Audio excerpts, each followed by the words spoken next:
in the gallery. We appreciate your presence. You are very welcome to share with us in this session. The only thing is the rules of the House do not allow you to participate in any form, like clapping of hands, like taking photos. We just need to make you aware of that. Having said that, may I ask the Secretary to read the order? Debate on vote number 10, Public Service and Administration. I'll now invite the Honorable Minister for Public Service and Administration, Umamu Dlodlo.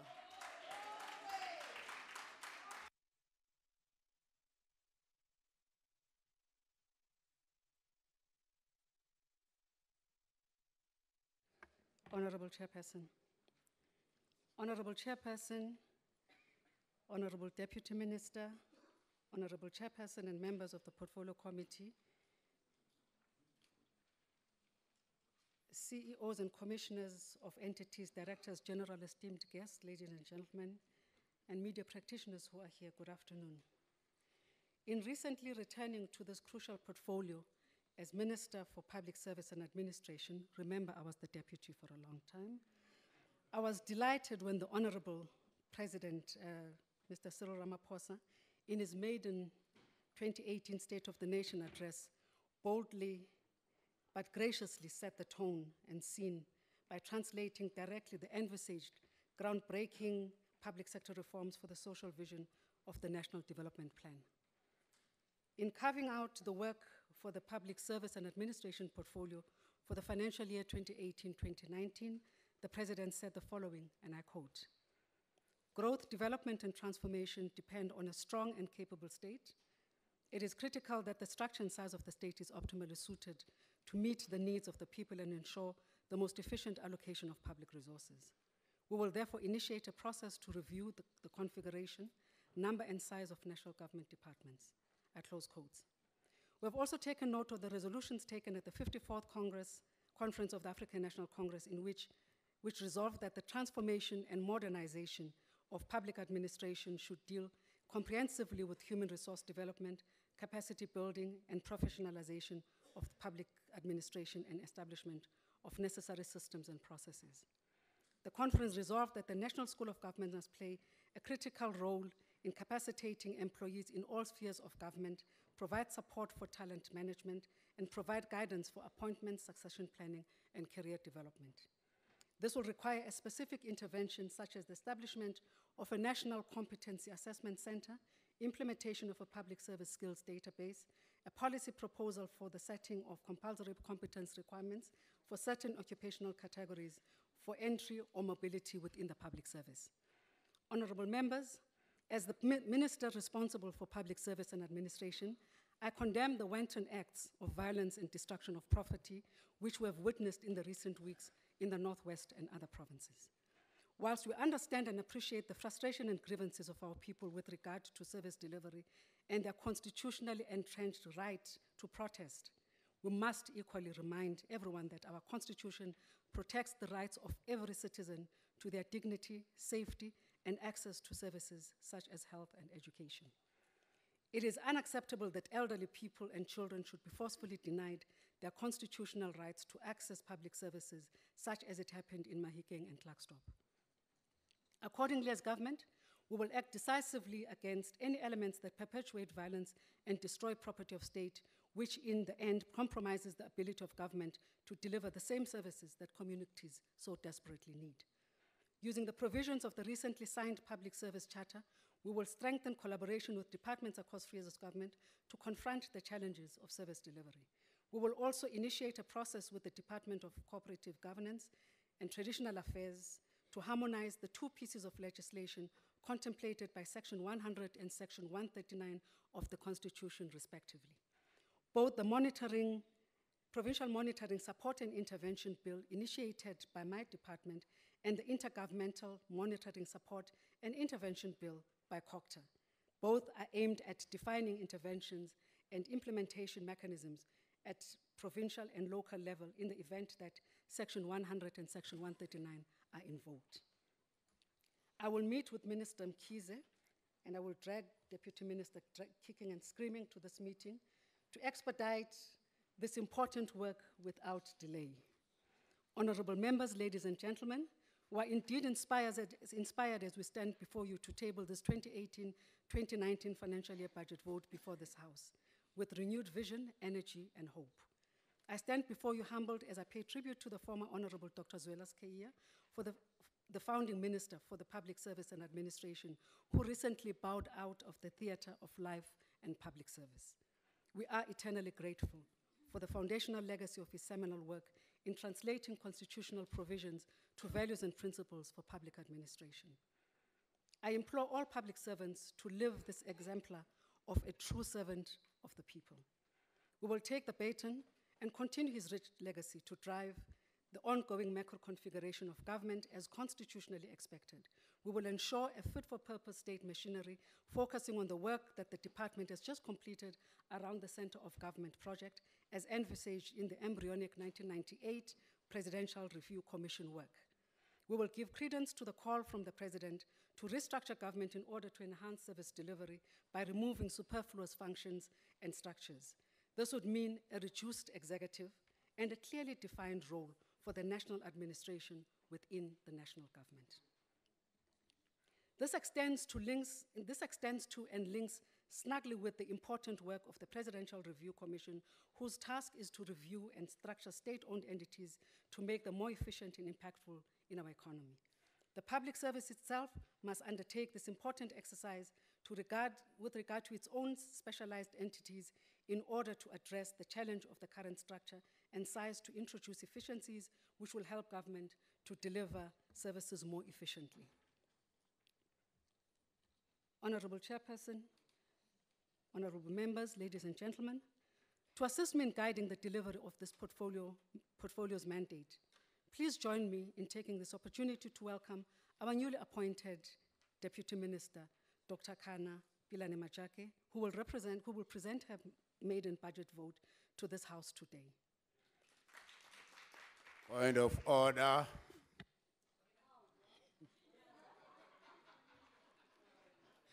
Dr. Pilane Majake brings a wealth of experience to this portfolio. We also present this budget at a critical time in our country's history, a time when our government and its people celebrate the legacy of one of its outstanding sons of the soil. Nelson Rolihlahla Mandela, a leader of our people, icon of our struggle, and an inspiration to countless generations of our freedom fighters, would have turned 100 years old today in July 2018. We salute his courage and sterling efforts in building a foundation for a free, democratic, and prosperous South Africa. As public servants, we take courage in his enduring legacy as a committed and principled servant of our people. In the same vein, we also celebrate the contribution of Mama Albertina Sisulu, who herself has left an indelible mark in the history of our struggle for freedom and democracy. The progressive constitution we are all so proud of today, the stable democracy, and the future that is free of oppression and prejudice, all constitute the products of hers and her generation's sterling efforts as freedom fighters and lovers of their toiling masses. Honorable members, these tributes would not be enough without reflecting on the sterling and selfless contribution of Mam Winnie Madikizela-Mandela, who dedicated her entire adult life and career to the service of the people.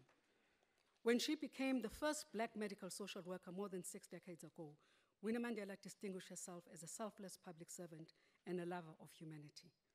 Abandoning a lucrative scholarship to study abroad, she chose to spend her life among the needy and vulnerable to become a foot soldier in the fight against dehumanizing poverty, degradation, and social and racial hatred. This kind of courage and commitment should inspire us all to serve our people with humility, dignity, commitment, and a sense of accountability. Honorable members, the budget vote is based on the 2018-2019 annual performance plan with a total allocation of 956,656,000 for the entire Ministry of the Public Service and Administration. Politicians with numbers, but I think I got it right. The budget expenditure will focus on the critical tasks of strengthening the capacity of the state to deliver services to our people, encourage innovation in service delivery, and root out corruption in our continuous effort to building an effective and capable developmental state. We therefore aptly chose and adopted the theme, "Together we move the public service forward," in response to the President's message of renewed commitment to serve our people with pride, diligence, and dignity by efficiently and effectively utilizing limited and constrained state resources. We have taken this plea to heart, and we will work tirelessly to ensure that every public service internalizes and implements it without fail. In so doing, we will be complementing the efforts of some of our hardworking public servants, such as the winner of our 5th annual Batupili Excellence Awards in the category of Best Batupili Performer, Mr. Pikane Rogers Ngomezulu. Ngicela usukume baba bakubona.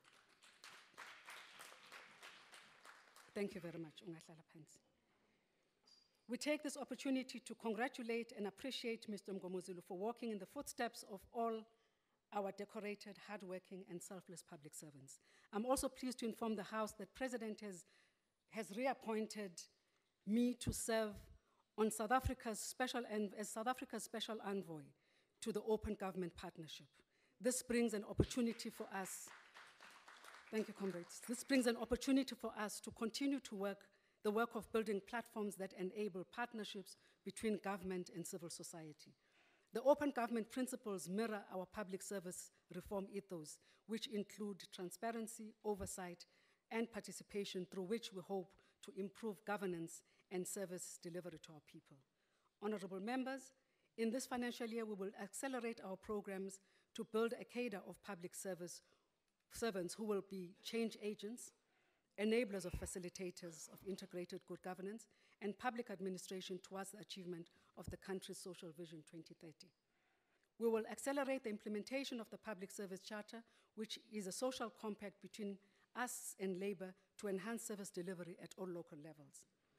Although advocacy and capacity building was done with several provinces and national departments, concrete social compacts are needed to recommit our dedication to the services to our people within the spirit of Batupili.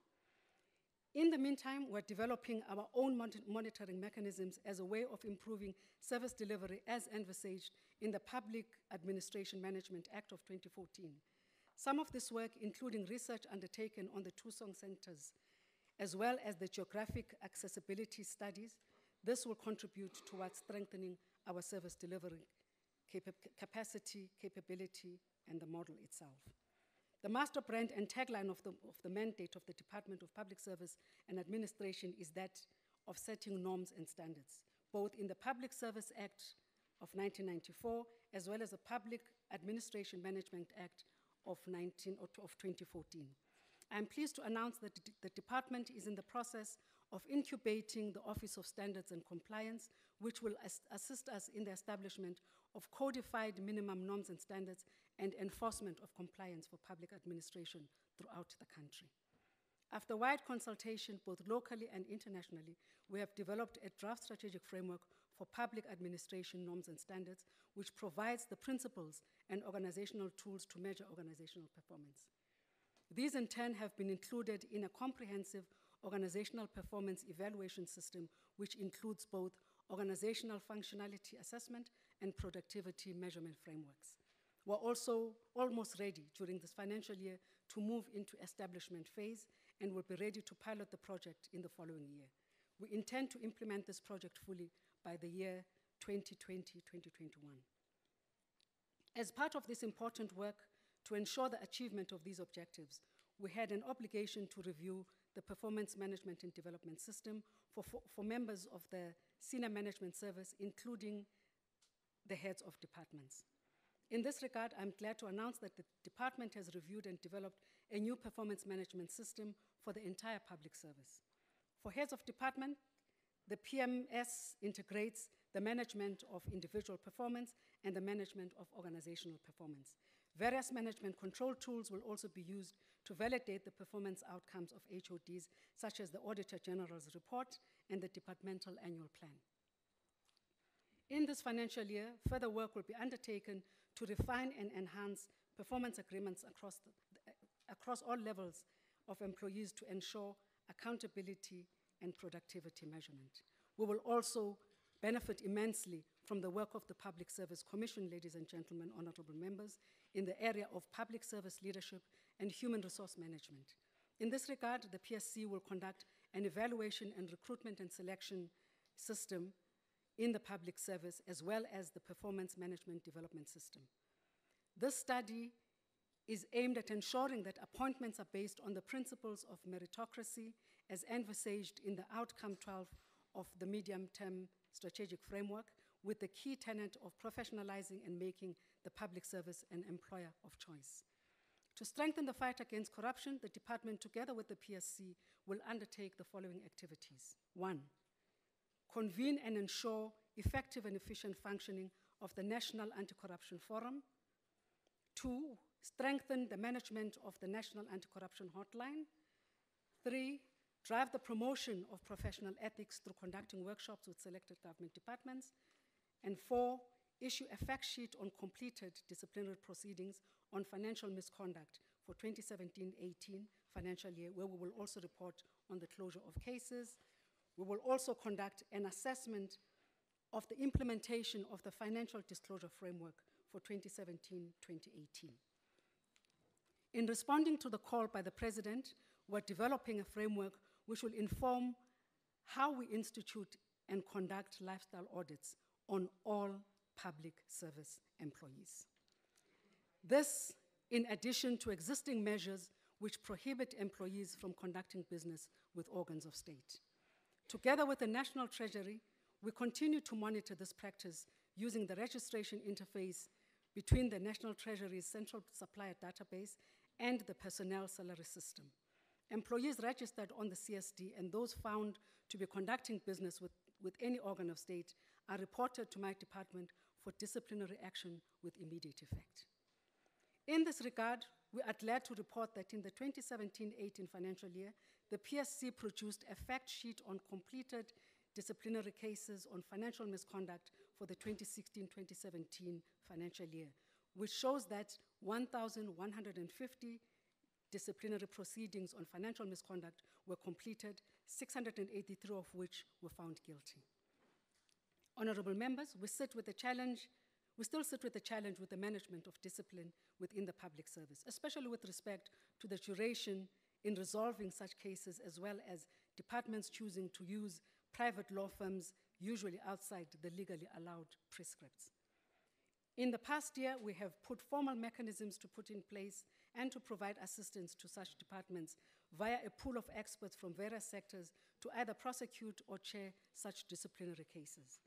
We will intensify our efforts during this year to ensure that all departments get this assistance and guidance they need to deal with such cases and other labor relations related matters. We remain concerned about the moribund state and nature of the Public Administration Ethics, Integrity, and Disciplinary Technical Assistance Unit, Honorable Madlamin, which was established a few years ago.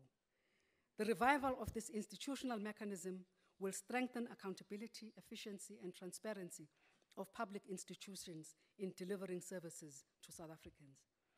As envisaged, the unit will provide technical assistance and advisory support on corruption-related misconduct cases to ensure uniform application of the disciplinary code and procedure in the public service and address poor management of discipline and non-compliance with ethical prescripts. Honorable Chairperson, in our appointments in the ministry, we were immediately seized with the matter of concluding negotiations in the public sector multi-term wage agreement. I'm pleased to announce, Honorable Madisha, that government has tabled an offer for negotiations at the bargaining chamber, and the parties are fully engaged in the process. The offer provides for a cost of living adjustment, increase in the housing allowance for certain levels, and equalization of pay progression for all employees in the public service. I recognize and appreciate the commitment and understanding of all social partners throughout this process. I'm confident that in due course, it could be next week, the parties will arrive at an amicable outcome which will be workable and sustainable for all of us. I would also like to thank my cabinet colleagues, in particular the Mandate Committee of Ministers and the Executive Consultative Committee made up of premiers from all provinces, for their constructive support in enabling my department to manage this difficult process. This process marks the beginning of a broader process to address the rising public sector wage bill within the context of a constrained economic environment. We will lead a government-wide process of initiatives to mitigate the impact of the rising public sector wage bill. Among others will be the development of a comprehensive remuneration strategy that covers the 3 spheres of government, including public entities, in the medium term. We're also seized with extensive work to look at the organizational structure of departments.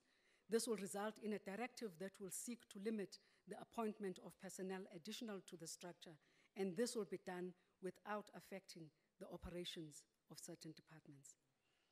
We will ensure stricter adherence to the guidelines of the Ministerial Handbook in respect of appointments of support staff in ministries. The number is 10 for ministers. The number for DMs is 6. If you go beyond that, reasonably, 5 would be a little more acceptable, but we can't see us accepting numbers that go beyond 15 and 11, respectively. Strict management of overtime, performance bonuses, leave management, implementation of occupation-specific dispensation, and separation management. To work extensively to finalize the government employee housing scheme to ensure affordable housing for all public servants. The above initiatives will ensure that personnel expenditure remains within the budget ceiling of the medium-term expenditure framework. Once the agreement is signed, we will ensure that these measures and initiatives are incorporated into the performance agreements of all heads of departments and entities to guarantee their implementation and success. All other measures to effect efficiency and effective management of the administration we have announced throughout the speech will be incorporated into the performance agreements of heads of department. Honorable members, ladies and gentlemen, one of the critical areas which burden the fiscus involves ICT expenditure, which currently sits at 35.7 billion as per the figures of 2016-2017. The key cost drivers for such expenditure is consulting and solution implementation services, networking costs, as well as software licensing. Together with the National Treasury, we are undertaking some cost-cutting measures in relation to some of these costs. In the last financial year, we succeeded in renegotiating the Microsoft licenses as well as mobile communication services, leading to a saving of almost 40% in the initial mobile communications bill. I believe that more can still be done to reduce our expenditure on mobile communications. The current repurposing of SITA will ensure that solution deployment skills are available to government at a far lower cost to ensure we reduce ICT costs in the public service. We will be auditing ICT systems across government with the intention of identifying good practices and ensuring that government shares solutions that are already working. This will reduce the practice of procuring disparate ICT systems. We're also developing a cloud policy for the public service to introduce efficiencies and reduce the total cost of owning and operating data centers by government. This further reduces costs associated with capital investment on back-end ICT hardware. We're also in the process of developing a public sector data governance framework in order to establish ownership of systems and data. The framework will facilitate data sharing within the administration and guide departments on how to manage data and acquisition. The department will collaborate with GEMS on a national wellness campaign of screening and testing of public servants and their dependents on communicable diseases. The scheme introduced the Emerald Value option in January 2017, which reduced the cost of care by 16.4% during the last financial year. Current estimates are that if applied across the medical schemes industry, the care coordination principles could save up to 20 billion per annum. As I conclude, I would like to pledge our support and commitment to the annual Africa Month program, whose theme celebrates our icon, President Nelson Mandela. We will continue the celebration of these achievements through the Africa Public Service Day in June and the National Public Service Day in September. In the words of the founding minister of the Public Service and Administration, Dr. Zola Skweyiya, I would want to quote, "Access to decent public services is not a privilege to be enjoyed by a few. It is the rightful expectation of all citizens. The transformation of the public service will be judged by the practical differences which people see in their everyday lives. This is what drives commitment to our values. We belong, we care, we serve." Thank you very much. Siyabonga, ma'am. The next speaker is the acting chairperson to the Portfolio Committee, Honorable Lesoma.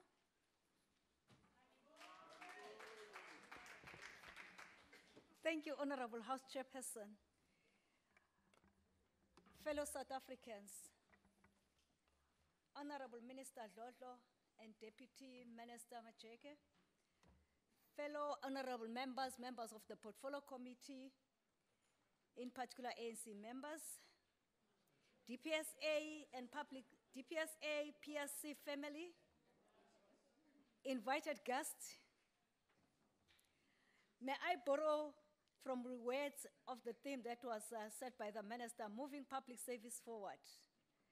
Is the year of OR Tambo, towards unity, renewal, and radical socio-economical transformation, recharged by UMFO of Tumamina. Honorable House Chairperson, I present on behalf of the Portfolio Committee budget vote 10 recommendations and areas of concern that were raised by the Portfolio Committee. Because of time, I'll quickly go to the recommendations, then I'll deal with some of the observations that we made. The Portfolio Committee, having considered the annual report, annual performance plans of the Department of Public Service and Administration and Public Service Commission, budget vote 2018 of 2018-19 financial year. The APPs reaffirms the department's mandate to implement and coordinate interventions aimed to achieve professional, accountable, and developmental-oriented public service, capable to deliver on objectives of the National Development Plan of 2030. May I quickly say, Honorable Chairperson, that we were happy as the Portfolio Committee also that the department didn't only focus on 2018-19 business plan as it were, but also they did take us in confidence to preempt what we are going to see in the end of audited financial year report of 17-18 performance, which did give us a sense of comfort that, yes, they do listen to us when we raise issues and do their level best to improve in terms of ensuring that the department also doesn't only deals in or inwardly looking, but it also deals and gives support in all departments and also areas of departments that we have prioritized during our 2015 public hearings when we engage with 4 departments that we prioritize. On areas for benefit of members who are not necessarily members of the Portfolio Committee on dealing with the payment of service providers within 30 days, issues of corruption, declaration of a financial interest, and dealing with HR labor-related matters. Honorable House Chairperson, honorable members, and honorable Minister and Deputy Minister, the Portfolio Committee, I'm dealing with the recommendations. The Portfolio Committee, we strongly recommend that National Treasury, together with DPSA, should finalize the lasting solution for funding model of the Public Service Commission. Both departments should look on the relation between the budget of Public Service Commission and its effectiveness, efficiency, and its independence. The DPSA and the Treasury should update the committee on developments for migration of Chapter 9 and 10 institutions to the vote of Parliament, as it were. We also, as the Portfolio Committee, recommends that the Department of DPSA should redouble its effort in monitoring performance target on employment equity to ensure representativeness in the public service of women and senior positions and people living with disabilities. The department must also further ensure compliance and monitor departments in achieving internal targets set by the government, and lobby for the right tools of trade for all and systems should be in place. The departments must further also lobby and engage Treasury to provide relevant Parliament committees with comprehensive report emanating from the pilot phase of the integrated financial management system, which we are looking forward in the due course to meet with the Treasury in that space prior to the implementation of the second phase. The upgrade, Honorable House Chairperson and the Honorable Minister, of Human Resource Management IT system, known as PASAL. We urge the DPSA and Treasury should have well-measured targets for phases and the milestones, which can be easily oversighted by the portfolio committee, as it were. We know we elaborated on that one in terms of the other activities that engage in terms of upgrading the ICT, but we're particularly specifically on the PASAL that talks to the management of the human capital that we have. On behalf of the portfolio committee, we have noticed with interest the terms of reference of the joint committee terms of reference of water and sanitation that said last week that the DPSA, there's an area of operation that we need to focus on. We'll report to you, Honorable Minister, and the committee, which we need also to ensure that we support and also emphasizes our relevance as this department and the portfolio committee in terms of ensuring that we do provide relevant support.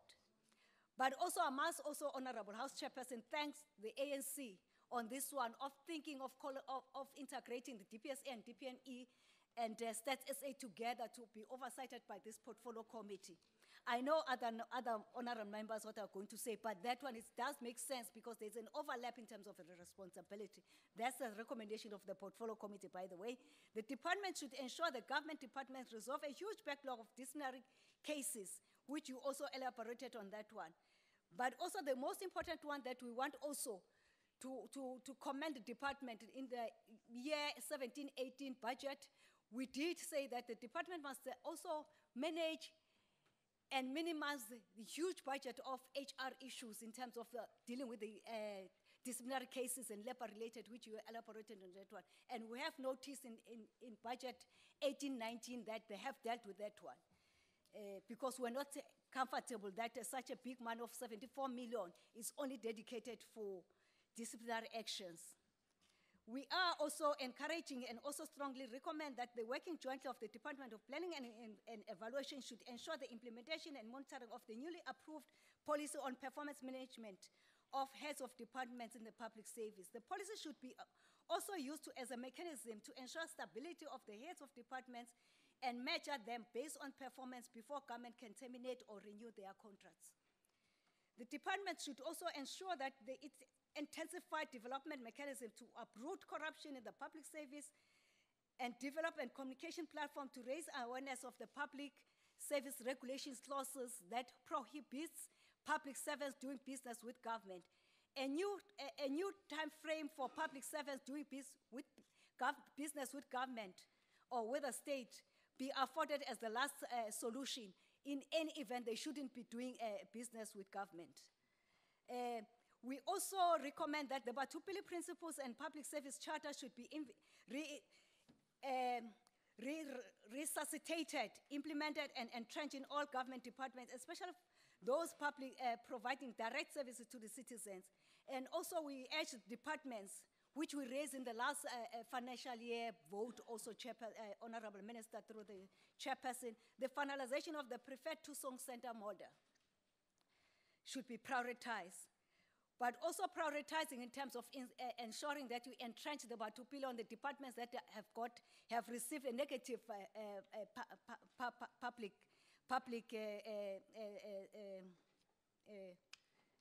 posture, as it were, such as police, home affairs, and also all other walk-in centers of service delivery departments. The department must expedite the implementation of the government employee housing scheme in the public service for employer from the salary levels 1 and 10, and should account to the committee on the timelines of JAS since its inception and strategies on increasing rollout of the scheme in a quarterly basis.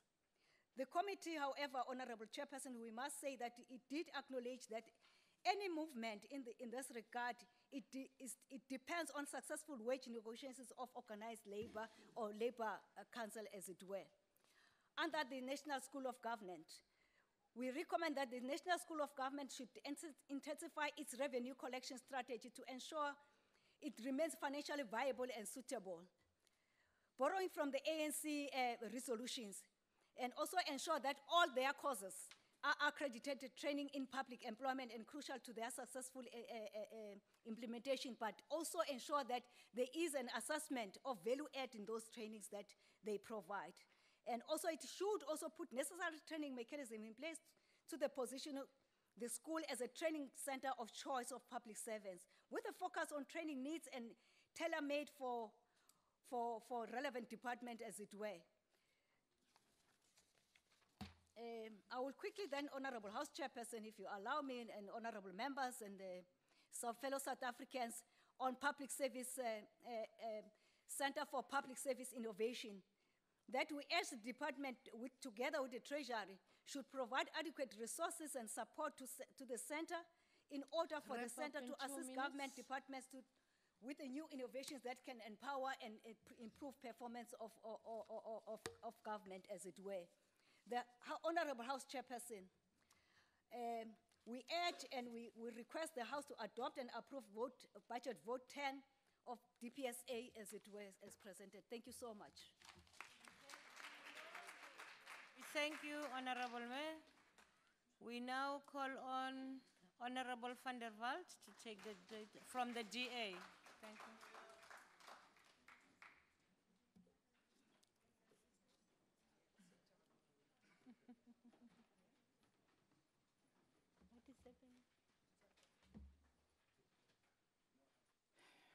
Chairperson, colleagues and guests, I would like to dedicate my speech to our colleague, Honorable Zelda Jongbloed, who due to serious illness are unable today to be present and deliver her own budget speech. Here we are, 1 year later, two different ministers, two different deputy ministers, two different committee chairpersons, and again, an acting chairperson. Nothing has changed. No respect for the austerity measures document from National Treasury, and no amended ministerial handbook as undertaken. No surprise though, as the media was told in 2011 that this was a, and I quote, classified confidential document, close quote, and that they should submit a Promotion of Access to Information Act application to get a copy of it. The DA-led Western Cape government did the opposite. They govern with transparency, and every page of their handbook is marked open to public scrutiny. Nothing to hide, in other words. The February 2007 Ministerial Handbook, which details how taxpayers' money is spent in terms of the perks available to the executive and their spouses, is still lying on some cabinet members' desk, waiting to be amended. The Department of Public Service and Administration already stated in 2014 that they are reviewing the handbook with little to show. I again, in a reply dated 8 November 2017, was informed that the revised document will be presented to the President shortly for finalization and implementation within the current financial year. A couple of months ago, this is how our money is spent. Not only current ministers and their deputies, MECs, presiding officers and their deputies in Parliament and the provincial legislatures, but also former ministers, deputy ministers and their spouses still benefit. Their travel privileges include 48 single domestic flights in business class per annum for former ministers and 24 for their spouses. 36 single domestic flights in business class per annum for former deputy ministers and 18 for their spouses. And 12 single domestic flights in business class per annum to widows, widowers of former ministers or deputy ministers. Spouses are included for international travel for ministers, which is a huge cost to the taxpayer and is not necessary, including air tickets, hotel fees, and daily allowance. It has emerged that a staggering 873,366 rand 68 cents was blown on international travel for the former finance minister's spouse, Norma Gigaba, who accompanied him on investor roadshows in China, United Kingdom, and the United States. All this whilst SAA now is begging for another bailout of 5.5 billion rand. Then there is the abnormal, not needed luxury cars to do the people's work. Why on earth would a deputy minister buy a Porsche Cayenne only because it's not his own money? In the Western Cape Handbook, members must choose an official vehicle with no more than 40% of their annual salary. In the National Handbook, wait for it, it's 70%. If the National Handbook provisions are considered with the current bloated cabinet in mind, 2 official cars in Cape Town and Pretoria equates to 72 vehicles amounting to 3.5 million rand per minister and 2.9 million rand per deputy minister. This is truly shocking in a country with 9.5 million people unemployed, and demonstrates just how out of touch the executive has become under the ANC. In the Western Cape Handbook, members have to fly economy class, unlike their national counterparts. In the Western Cape Handbook, members cannot obtain departmentally sponsored credit cards in their own names, unlike their national counterparts. Then there is the issue of ministers' offices. Can the minister please today inform us on whether she was able to fix the bloated office she inherited from a predecessor, Faith Mutambi, which had 26 people in a private office, whilst the handbook recommends only 10? And if not, why not? Private offices continue to cost millions to the taxpayer. The Minister of Defence's private office will cost 76.5 million rand this year, whilst National Treasury will only spend 4.1 million rand. Why is this? Because the current Ministerial Handbook is ignored and no action is taken, Minister, against those colleagues of you not following it. We need enforcement and consistency. When it comes to hotel accommodation, the National Ministerial Handbook is extraordinarily lax. It allows members, their spouses and dependent children accommodation in, listen to this, any hotel or hostelry. It further gives vague explanation of accommodation and substance expenses should be kept as low as possible by making use of hotels which suit the status of members, but which have reasonable rates. Remember in 2011, the then Minister Police, Nathi Mthethwa, had spent 734,448 rand on accommodation in 5-star hotels in Cape Town and Durban. In the Western Cape Handbook, members must, as a rule, avoid staying in 5-star hotels. Minister, what happened to the Public Protector's 2011 submission that recommended tariffs for ministers' accommodation be published twice a year? The handbook is too lenient too often, allowing excessive expenditure. Ministers have therefore used the handbook as an excuse for mad expenditure, which cannot be justified given the levels Order, honorable members, I of can hear what you are inequality. saying from that far. Please allow her to speak. Ministers have therefore used the handbook as an excuse for mad expenditure, which cannot be justified given the levels of inequality we live with. If the President and the Minister is serious about helping Treasury rein in the runaway budget deficit, he will have to cut executive spending by finalizing a stricter and more frugal Ministerial Handbook, as well as cutting the overall size of Cabinet. Government cannot honestly expect South Africans to tighten their belts when it is doing the exact opposite.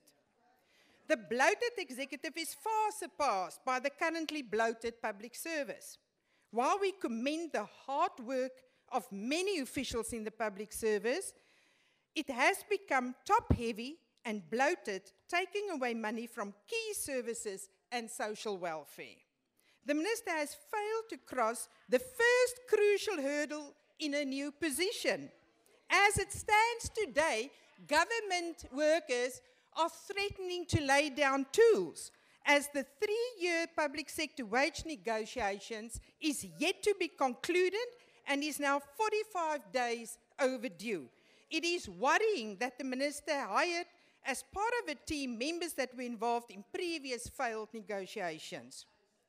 Based on current estimates, the government is set to spend 587 billion rand on public servants this year and is expected to swell to 630 billion rand by 2019-2020. We call on the minister, and by extension the president, to ensure a more efficient government that focuses on delivery, not bonuses and large paychecks. While the ANC government brought us the VAT increase, the DA has called on government to rather cut the public sector wage bill in order to save money. Not paying performance bonus to civil servants would save 2.9 billion rand. Public sector institutions are struggling with funding under the department. For example, the National School of Government struggled to raise enough revenue on the training account. The revenue target was 93 million rand generated by 31 December 2017, while the department only raised 73.2 million rand, almost 20 million rand difference. One key institution that keeps the public sector in check is the Public Service Commission that provide analysis and investigations into the activities of government. The PSC agreed to investigate the allegations of nepotism and hiring practices of former Minister Mutambi's private office. But the organization pleaded for more funding to ensure transparent and well-run governance. We need to empower organizations to fulfill their mandates. Despite the descriptions of the Public Service Act and the Public Service Regulations of 2016, shocking statistics revealed that 2,004 state employees were still actively doing business with national and provincial governments during the period 1 April 2017 to 31 January 2018 to the tune of 8 billion rand. This gross violation demands serious action, Minister, and you are the accountable officer. Minister, you are not new in this department. Be different from your other cabinet colleagues. Take up the President's "send me" call and be the one to fix the public service. Thank you. Thank you, Honorable van der Walt. We now call on Honorable Paulson from the EFF.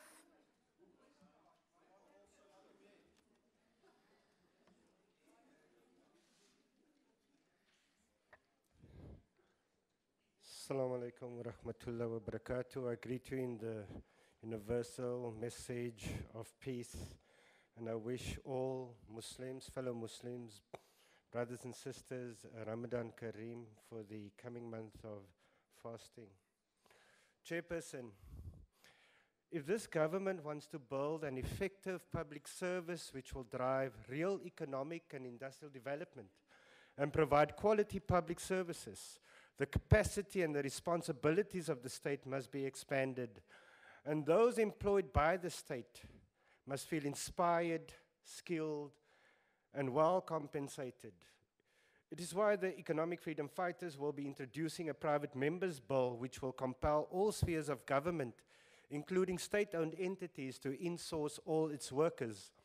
We are introducing this bill because neoliberal economics adopted and implemented by both the ANC and the Democratic Alliance have caused the collapse of our public service and its ability to deliver services. Government departments, provincial departments, municipalities, and state-owned entities outsource basic government functions worth billions of rands a year. You even have to outsource the provision of toilet paper.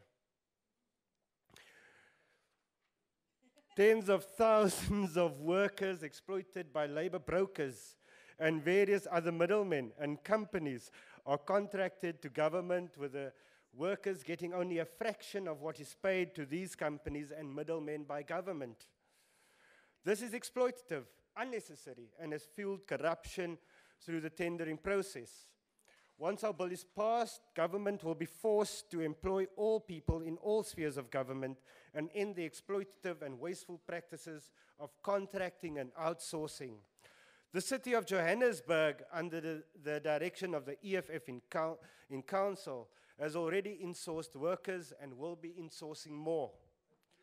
This is now saving, yes, the EFF mayor, that is not DA policy to insource. This is now saving the city more money, and workers are now getting paid more than double what they were earning when they were subcontracted. This has changed the lives of thousands of families, lifting them out of poverty, and must serve as an example to national government, provincial government, and municipalities. By insourcing all cleaners, gardeners, security guards, electricians, drivers, plumbers, builders, and all other workers currently outsourced in public service, giving them decent salaries, medical aid, and all other benefits given to state employees, the enthusiasm, the productivity, and the energy of these workers will be boosted, and the quality of the services they provide will improve. It will also bring an end to the corruption we have seen engulf the tendering system, with government officials giving their cronies contracts for subcontracting of workers to provide public services such as security, cleaning, and maintenance. The acting chair, Honorable Lesoma, spoke about the late payment of services. This can all be drastically reduced when we directly employ the necessary skills for the work that is being outsourced. It is how Bidvest has made so much money from government contracts, enriching a few individuals at the expense of the exploited workers and service delivery. If this government was serious about making the public service more efficient, less corrupt, and force economic development and the upliftment of our people, it will support our bill so that all workers provide public services, who provide public services are insourced. If one takes, for example, Minister of Social Development, you are here, that company that used to pay pensions, we have paid for the establishment of that company. You must just take it over. You must stop giving our money away to external service providers. Thank you very much, Chairperson. We reject this budget vote. Thank you, Honorable Paulse. Mhlonishwa Buthelezi from the IFP.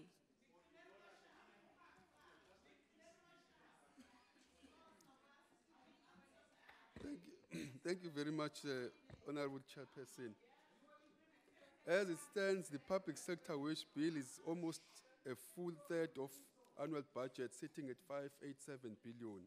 National Treasury has warned that the size of the public sector wage bill needed to be reined in as departments are starting to hit their compensation ceiling, noting further that public sector wage has increased by 10.3% annually since 2009, significantly higher than the rate of the inflation. President Ramaphosa had alluded to the plans to address bloated government department, but he and the National Treasury have not to date laid any plans to address this issue. Furthermore, South Africans get no bang for their buck. The sluggish and poor level of service and competency within the public sector are cause for alarm. The various entities created to address the professionalization of public sector seem to have failed. Honorable Chair, due to the lack of sound recruitment policy to attract the best of the rest in sectors such as education, health, housing, and infrastructure, basic service delivery is left in rain. The reality is that millions of rand meant for poor people in our country end up in the pockets of cadres and their crooked cronies. Honorable Chair, A professional, productive, and responsive public service and administration requires the highest level of accountability and leadership. The commendable entities which form part of this department need to have the budget to back up their work. The Public Service Commission can do more, the National School of Government can do more, and so too can the Center for Public Innovations. South Africans dread working with state departments, nationally, provincially, and locally. This shouldn't be the case if we are to ensure that effective and responsive government services are delivered to our people. The dignity and integrity of public service must be restored, Honorable Chairperson. In the interest of improved public service, Honorable Chair, the IFP does not oppose the budget. I said does not oppose the budget. Thank you. We support. Hey, Nyachaha. Siyabonga inkosi. Mhlonishwa Mncwabe from the NFP, it's your time.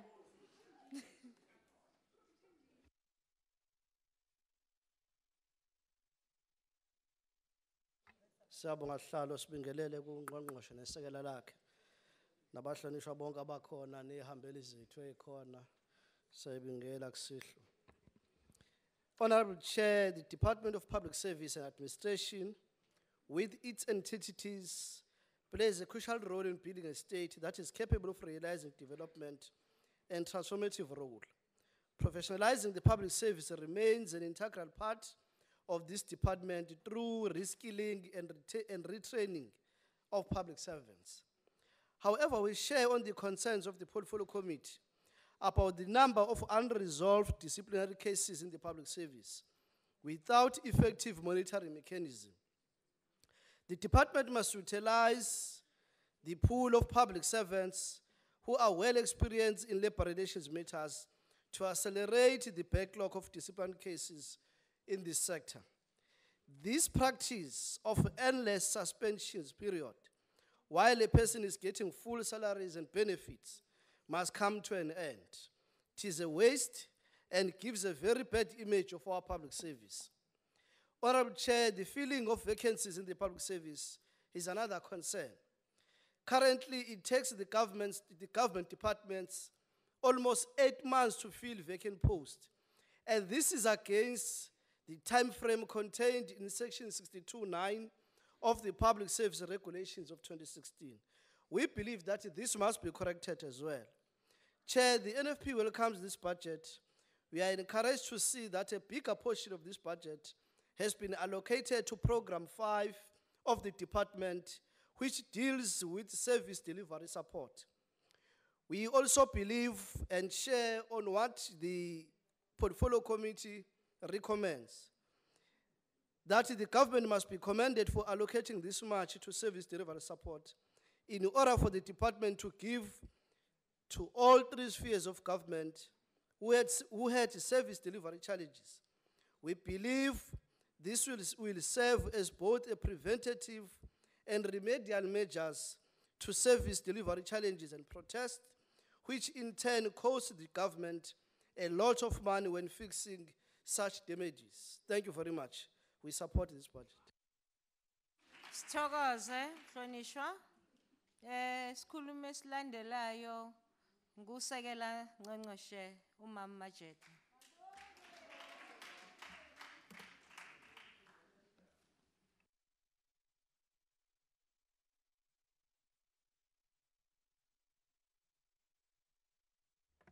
Thank you, Honorable House Chairperson. This speech is dedicated to my late grandchild, Didintle Zoe Majaki. Honorable House Chairperson, Minister for Public Service and Administration, and thank you, Minister, for the public welcome that you've given me.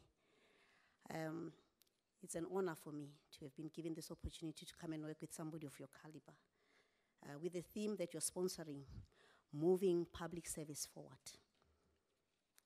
Ministers, deputy ministers present here today, honorable members, chairpersons of portfolio committees, heads of entities, director generals, senior executives, and distinguished guests. 2018 marks the 100th anniversary of the birth of two of South Africa's nation builders, the late former president of the ANC and the Republic of South Africa, Nelson Rolihlahla Mandela, and Mama Albertina Sisulu. Centenary celebrations in honor of the two stalwarts will be conducted throughout the country with Tumamina message as clearly articulated by His Excellency President Cyril Ramaphosa. My focus today is on reflecting on the work of DPSA institutions and entities as follows: the Center for Public Service Innovation, the National School of Government, and Government Employee Housing Scheme. Honorable House Chairperson, on the 25th of May 1963, the Organization of African Unity, OAU, now known as African Union, AU, was formed in Ethiopia, Addis Ababa, thus the annual celebration of Africa Day and May month regarded as Africa Month. At the time of the establishment of the OAU, only a handful of African countries were independent, and the primary objective of the OAU was to help free the rest of African continent from the grips of colonialism that has resulted in deep poverty in this rich continent that has been poached for so many years by so many under the barrel of a gun. This level of poverty of people of Africa and South Africa is what constitutes a major challenge for public service delivery towards development that is hindered by the sizable amount of the fiscus allocated to realization of fundamental socio-economic rights to those who cannot afford the service. It is in this context that the AU African Peer Review Mechanism Second Generation Review, which is a program aimed at strengthening governance and democracy in Africa, would provide our people an opportunity and platform for reflection, renewal, and restoration of our shared destiny for a better life for all. Honorable House Chairperson, the Center for Public Service Innovation, which is about modernization of public service, continues to encourage public service personnel to unearth innovative ways of improving public service that would ensure that the most vulnerable are empowered by thinking out of the box.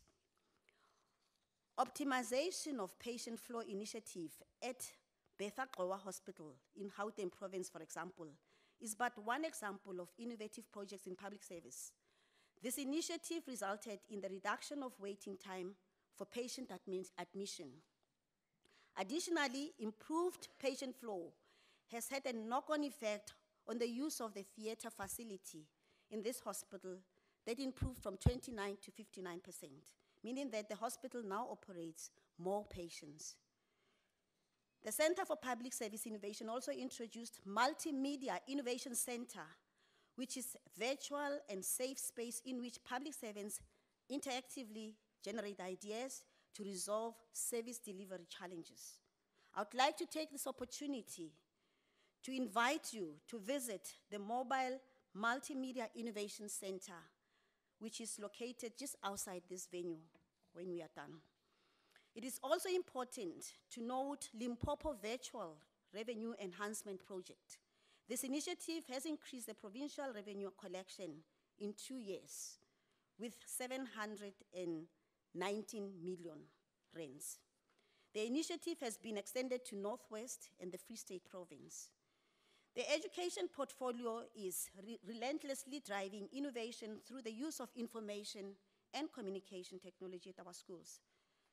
Virtual learning in some of Gauteng learning centers is noted and encouraged. In 2015, the Center for Public Service Innovation successfully launched the Memeza Safety Program within the Deep Slot community in Gauteng.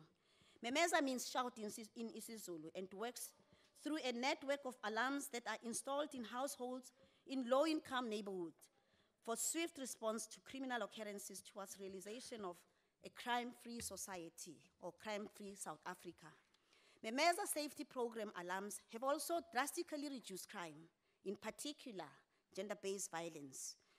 The 2017 Public Service Innovation Awards recognized Mr. Xolani Phakathi a young systems developer from KwaZulu-Natal Provincial Department of Health. His solutions are saving his departments millions of rands in technology consulting fees. Honorable House Chairperson, Mr. Pagati is also amongst us here today. May I please ask Mr. Pagati to rise?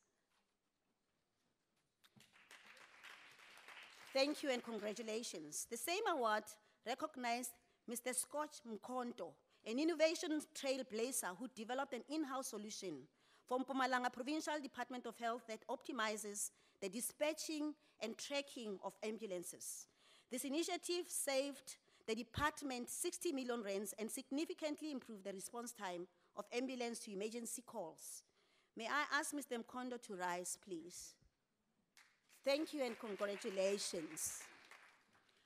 More marketing of CPSI, that is the Center for Public Service Innovation, is indeed desirable to promote more soliciting of the service by all government departments so that we ensure that public service is modernized, and that will actually fast-track services in terms of delivery.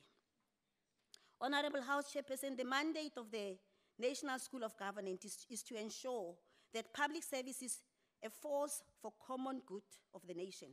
This is a responsibility that involves creating a groundswell of appropriately skilled and professional public servants. The 54th National Congress of the African National Congress resolved that the National School of Governance must play a central role in coordinating and capacitating employees in all spheres of government, provide support for talent management, guide appointments, succession plans, and career development. Through Rutanang Ma-Africa campaign, the National School of Governance is mitigating the loss of skill and experience by drawing retired public servants back into our program as facilitators and trainers. The Department of Public Service and Administration has noted the committee's recommendation for National School of Government to intensify its revenue collection strategy to ensure that it remains financially viable. Government Employee Housing Scheme addresses the issue of salaries that puts public servants in a middle income range that makes their monthly income too high to qualify for subsidized RDP house and too little to qualify for a bank housing loan. When the Government Employee Housing Scheme was launched in July 2016, of the 954,000 employees who were receiving the government housing allowance at the time, only 30% owned houses. These figures have since changed drastically in the following manner. One, the number of government employees who are now receiving the housing allowance for home ownership has increased to 56 million. Two, 39,000 government employees have accumulated funds into what is called the Government Employee Housing Scheme Individual Linked Saving Facility. To date, nearly 4.5 billion has been accumulated by employees in this regard. Three, home loans are currently accessed by employees through the Government Employee Pension Fund, Public Investment Corporation, PIC, and South African Home Loans. Over 12,000 home loan applications were received and approximately 4 billion worth of home loans have been disbursed since the launch of the scheme in 2015. In conclusion, Honorable Chairperson, Parliament media statement released last week states that rising municipal debt is becoming a major stumbling block to municipal viability. It states that municipalities are owed more than 138 billion by government departments, business and household. Measures must be put in place to address this challenge to ensure the viability of municipalities. It is at the coal phase where delivery should take place efficiently if the lives of South Africans who have endured years of apartheid are to be transformed. Thus, the presence of the community leaders today who will leave this parliament of the people of South Africa with the message, Tuma Mina, meaning all of us need to actually lend a hand in developing and advancing South Africa instead of competing like the opposition is doing. I thank you. I must apologize to you, Deputy Minister. They didn't show me the warning card. That's why I allowed you to sum up. Thank you. Babu Filtan, so se podium, Quebec. Thank you, Honorable Chair. It's up to the citizens of South Africa to claim their entitlement to accountable government in which constitutionally guaranteed human and other rights are upheld. The Constitution alone, however sound it may be, is insufficient unless it is fully applied in the daily lives of all the people and the state institutions. The continued high unemployment rate, poverty, and underemployment demands that the more than 1.2 million men and women in the public service must double up their effort in their daily responsibilities, which are intended to create a better life for the people of South Africa. Governance is about the implementation of laws and the actual provision of services to the people. Public service and administration program actions should contribute towards an enhanced quality of life for all. At the root of many of the problems facing the country at the present moment, in particular that which relates to governance, is a lack of appreciation of the difference between party and state. The governing party's cadre development policy is adversely affecting public service. Evidence is that the ANC cadre deployment strategy systematically places loyalty ahead of merit and competence. Therefore, it is its own serious obstacle to an efficient public service. Politically and factionally connected, incompetent individuals are often deployed to public positions. This results in a demoralized public service for those who are competent and feeling that they should be the ones promoted. Incompetent and unqualified people are unable to deliver services efficiently and effectively.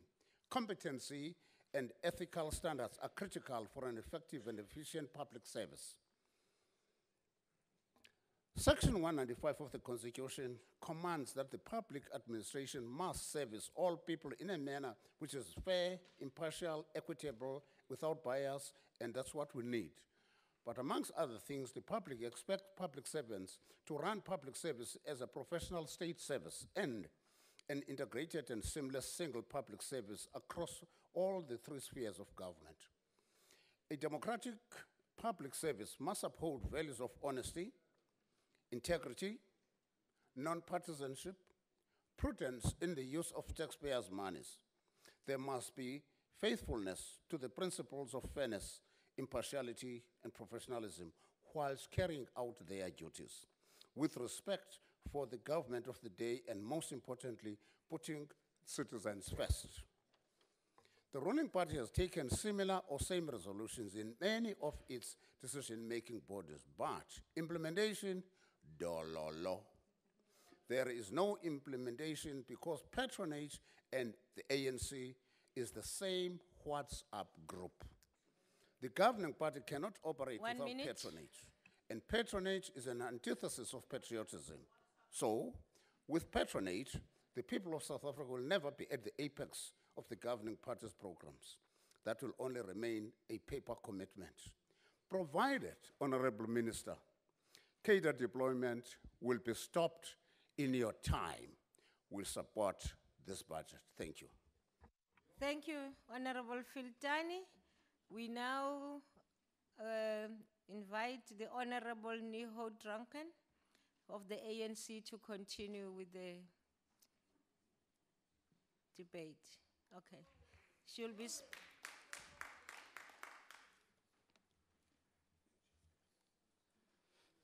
Honorable Chairperson, members of the Executive. If you can go closer to the mic, please. Okay, sorry. Okay, members of the Executive, members of Parliament, and visitors. The Portfolio Committee on Public Service and Administration in April considered presentations on the strategic plans, annual performance plans, and budget allocations of the Department of Public Service and Administration.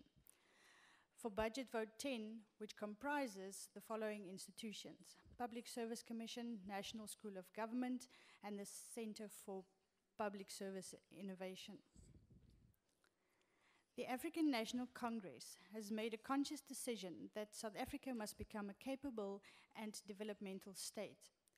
The National Development Plan gives the specific attention to the capabilities of such a developmental state. The NDP envisions that the role of the Public Service Commission be strengthened in order for the PSC to be able to champion the norms and standards and monitoring recruitment processes. The Public Service Commission addresses some of the key issues highlighted in the NDP on strengthening its advisory and oversight role, which includes promoting the values and principles of the public service. The Public Service Commission, as a constitutional institution, needs to be capacitated financially and with technical experts if the country is committed to building a capable and professional public service. Through its oversight reports, the PSC has continued to advise the government as well as Parliament on areas of progress and areas that undermine the ability of the state to deliver. The PSC has ensured that there is improvement in timelier submission of disclosure forms by senior managers with regard to the financial disclosure framework. However, as the ANC, we can only accept a 100% compliance rate with the financial disclosure framework. The Commission should speed up the analysis of information to detect if there are conflicts of interest before it's too late. The e-disclosure system should serve as a preferred option in disclosing, which is faster and better. We commend the Department of Public Service and Administration for the new regulations in the Public Service Regulations of 2016 on the prohibition of public servants from doing business with the state. This is a measure introduced by the ANC-led government to tackle conflict of interest and corruption. However, the PSC needs to monitor this provision together with the financial disclosures framework forms.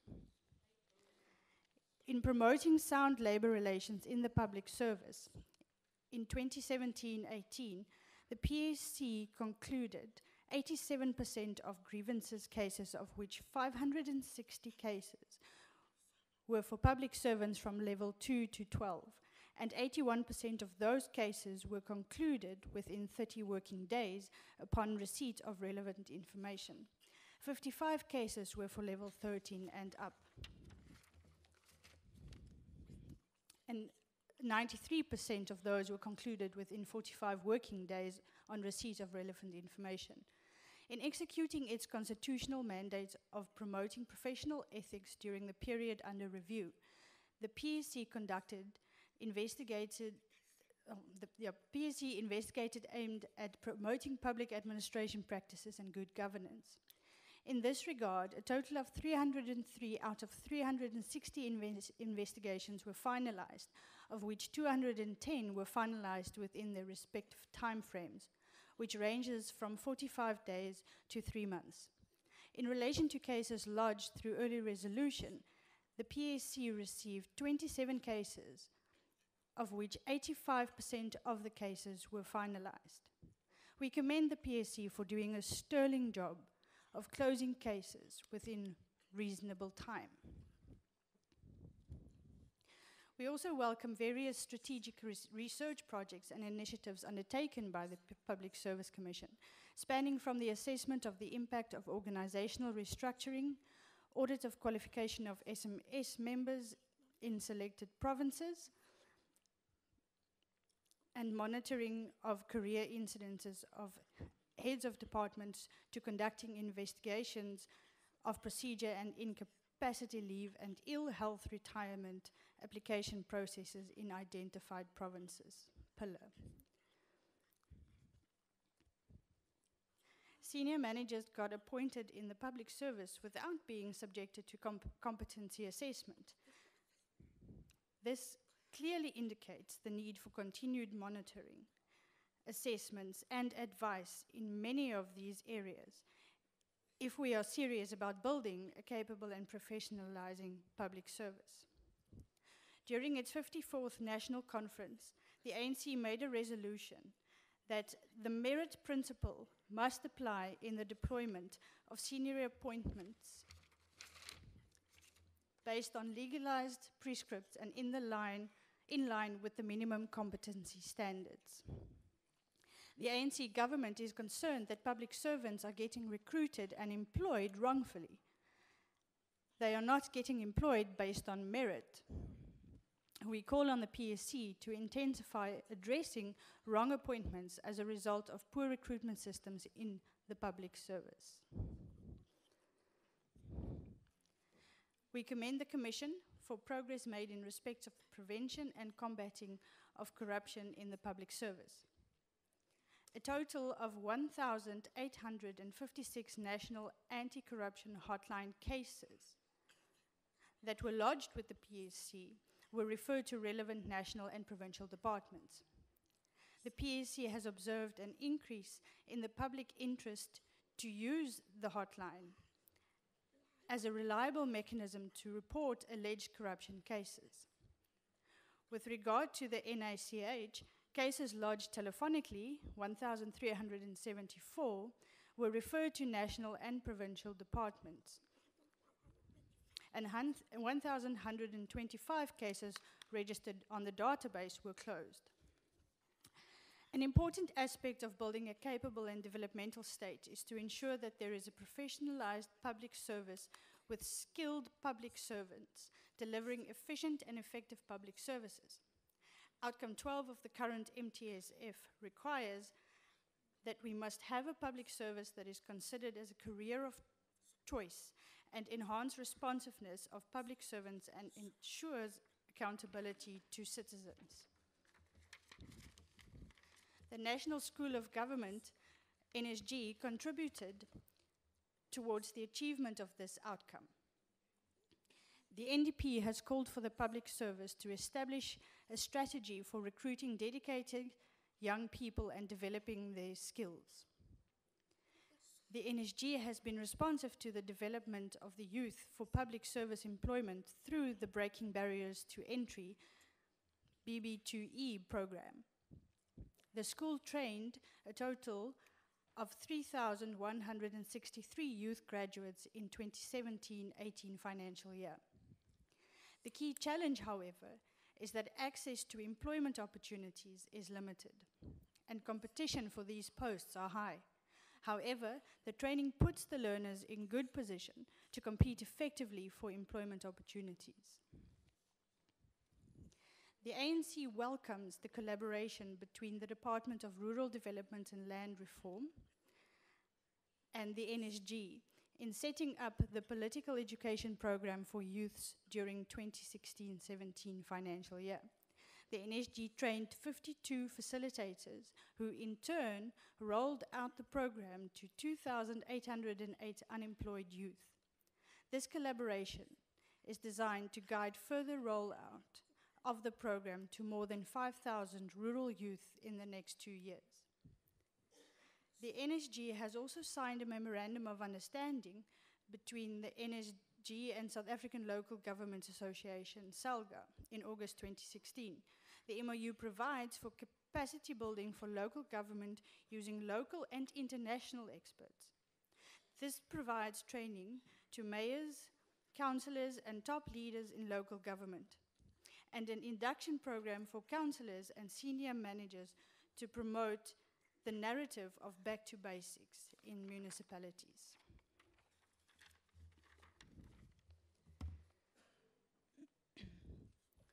The school continues in the development of our public service leaders, such as the introduction of the Executive Induction Program for new entrants at Deputy Director General and Director General levels. And this includes coaching by qualified and professional NSG coaches and mentoring by former heads of departments. We call on the school to make sure that the programs continue to gain momentum across all salary levels in the public service. Through the use of technology, NSG can offer compulsory induction program training to officials in 13 remote training sites within the Free State province. The NSG need to expand its training within budgetary constraints to other remote rural provinces. The use of online learning encourages self-paced learning.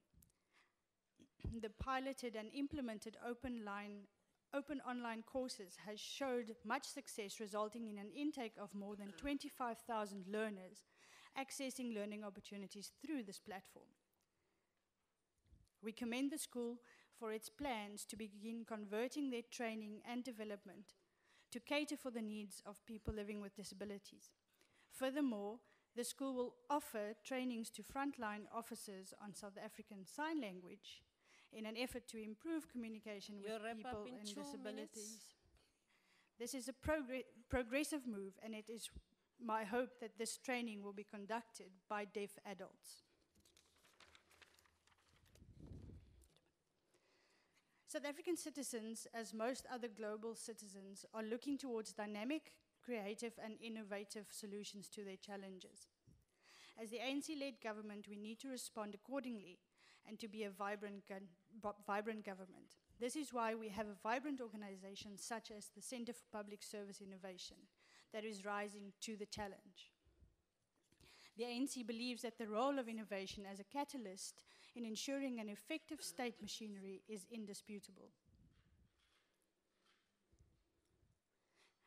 We welcome the Public Service Innovation Awards continue to provide a platform to find innovative solutions to help improve the way in which services are delivered to our people. Our committee discussed the various lines in terms of service delivery at Home Affairs and Department of Health, and the CPSI needs to assist to ensure that those lines are reduced.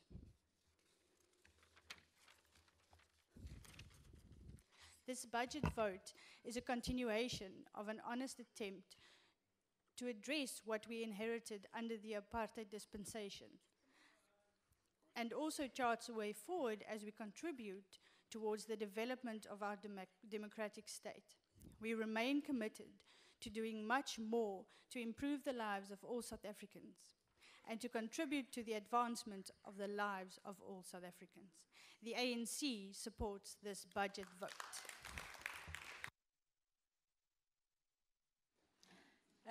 We now invite the Honorable Madisha from the COPE, Mokoni.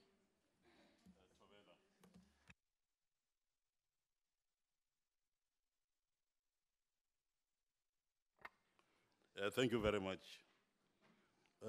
Through you, Chair, the Honorable Minister, permit me to say those of us who shared the same trenches with you before we got liberation are very happy that you are there. We know that you can deliver. We further know that you won't forget that which Zola Square has done, and indeed, please make sure that that gets implemented. Chair, the handing over of power in 1994 from the apartheid regime to a democratically elected government represented a political settlement, an important victory given our history. And it is our constitution that set out how we were and are to achieve our socio-economic emancipation.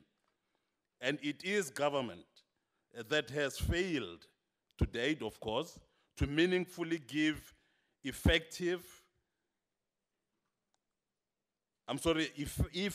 to the vision and means to achieve our socio-economic emancipation, to heal the divisions of the past, and to create a just, equitable, and prosperous society. I must say, Chairperson, that the unethical political leadership and the practice of cronyism, patronage, cadre development have poisoned our public service and administration and created a plain administration that was central to the rise of corruption and the state capture. And our public service and administration currently represents the antithesis of the values and principles set out in Chapter 10 of our Constitution. Under questionable political leadership, our public service and administration has lost its public service and professional ethic and ethos. It is neither effective and does not have any economic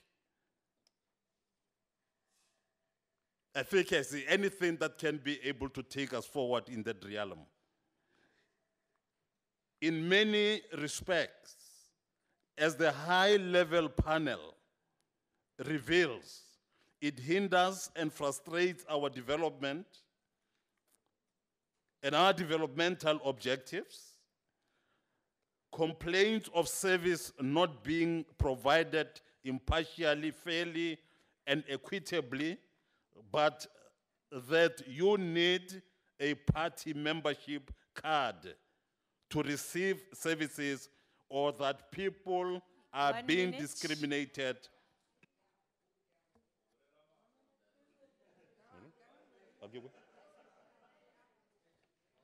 Okay.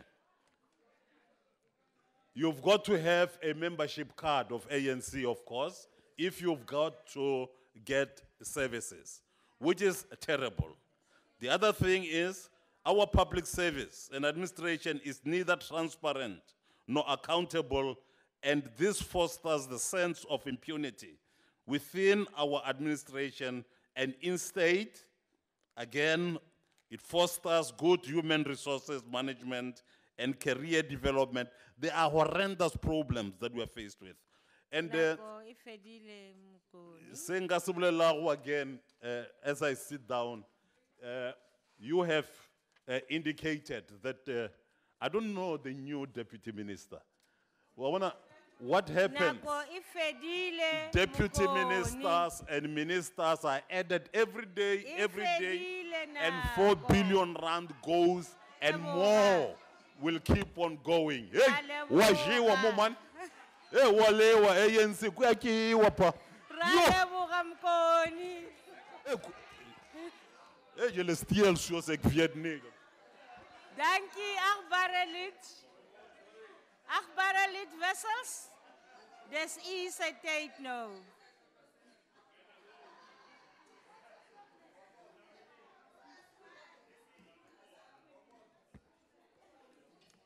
Thank you, Honourable Chairperson. Chairperson, South Africa is facing a huge crisis with regards to the salary bill of government. And this needs to be addressed. There is no way that that is sustainable. We have a completely top-heavy salary bill with a lot of senior management on very high salary levels, whilst the services are not being delivered. We heard today that on a question from the DA, that the salary levels from some of the ministerial staff from the former Minister Brown, and I'm sure that that is not isolated to her office, with ministerial advisors earning huge, huge salaries. And Minister, you know what then happens.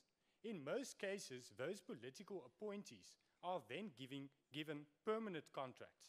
And that person that were appointed for a certain political reason in a minister's office are then later, when shifts take place, or a shuffle take place, and that happens quite often with the ANC, and a new minister comes in, that staff member is then moved to the department but has no function.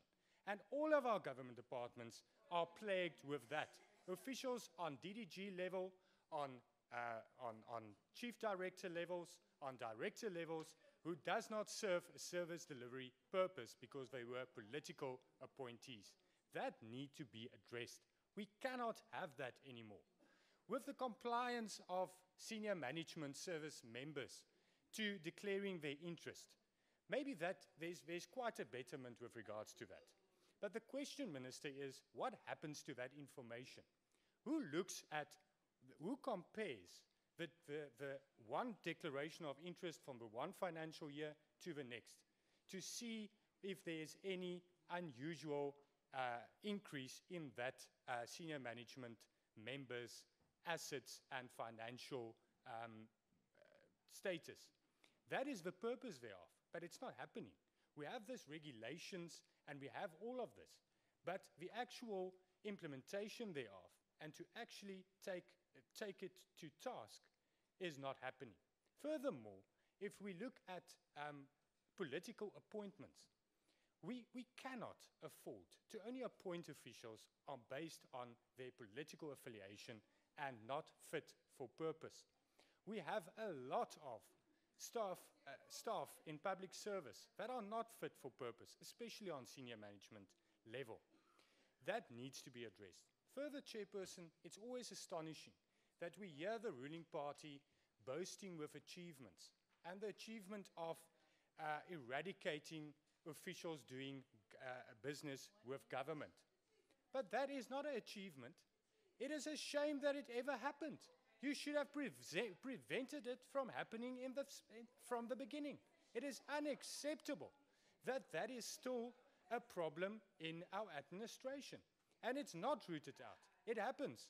And some of those people that are involved in these irregular activities are in high positions in your own party, like your Secretary General.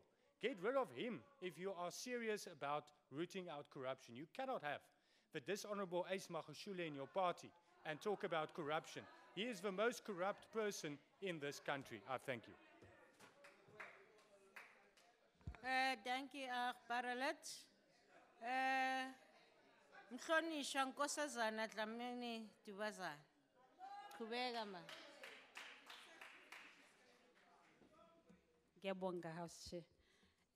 Honorable House Chair, honorable members of this House, honorable Minister and the Deputy Minister, family from the DPSA, guests at the Gallery Sanbonani.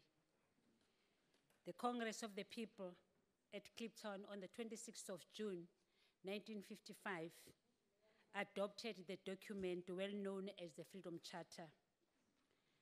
Freedom Charter states that no government can justly claim authority unless it is based on the will of all the people. Close quote. It is for this reason that the ANC monitor the ethics, integrity, and the behavior of the public personnel to all three spheres of government, as was mentioned by the Honorable Minister earlier on. House Chairperson, the ANC-led government has developed a medium-term strategic framework. This was conducted to ensure that Section 195 of the Constitution of the Republic of South Africa is adhered to. The MTSF is a bedrock of the National Development Plan, so as to achieve the goals and the outcomes set by the NDP. Honorable House Chair, we need skilled and committed human capital to arrive at this vision.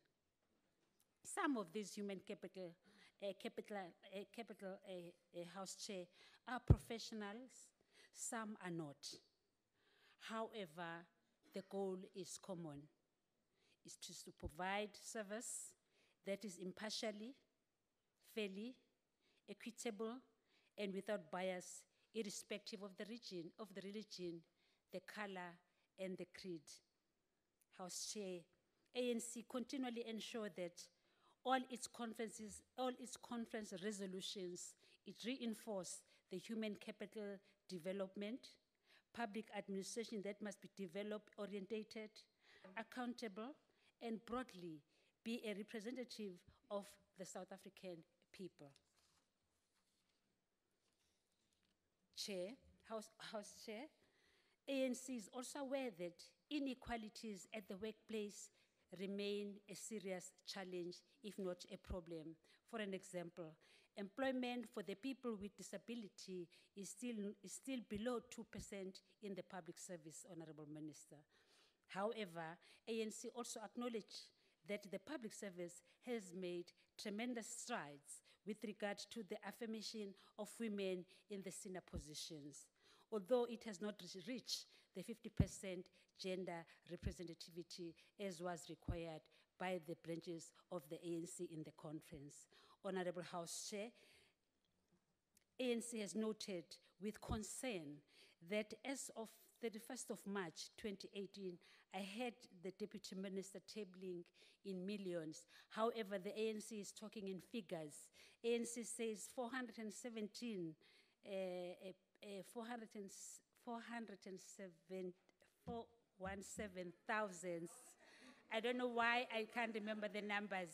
417,000. Can you just listen? 417,000 employees still. Order. 417,000 employees. Point of order. Still. Point of order, please. Oh, God. Point of order. I request that she goes and asks On what President rule Zuma. are you rising? President Zuma will Sit down, help that is her not a to point count of the figures. order. Continue, Nkosazana. Thank you so much. Thank you so much, House Chair. 417,000 employees still do not have own houses. This is a worrying matter for the ANC, since their housing allowance has been diverted and accumulated into a saving activity. To date, that saving facility has accumulated about 2.4 billion rands. ANC requests the minister and her department to pay urgent attention to the government employees housing scheme. Honorable House Chair, our forebears Those who want to envisage- discuss, can you do it outside the house? Because people want to hear what the speaker on the podium is saying. Continue. Thank you so much, Honorable House Chair. Honorable House Chair, our forebears envisaged a concrete reform in 1995 that there will be no law about the people without the people. Transparency must be fostered by providing the public with the timely, accessible, and accurate information. As a result, ANC established the People's Parliament to ensure that communities participate in policy making. House Chair, Freedom Charter states that, I quote, "The people shall govern," I close quote. The development of the South African Constitution, in particular Chapter 2 of the Constitution, brought back the dignity and the proudness of the indigenous South African people. ANC Chair, have a humble request to our alliance. ANC says, together, let us build a disciplined, loyal, committed, and determined worker. Some of these personnel are sworn in immediately after the completion of their studies by relevant professional bodies towards the code of conduct at workplace. What we witnessed to date, Chairperson, is that public service personnel recognize their rights at the expense of another human being, in particular a person on the sick bed or a health institution.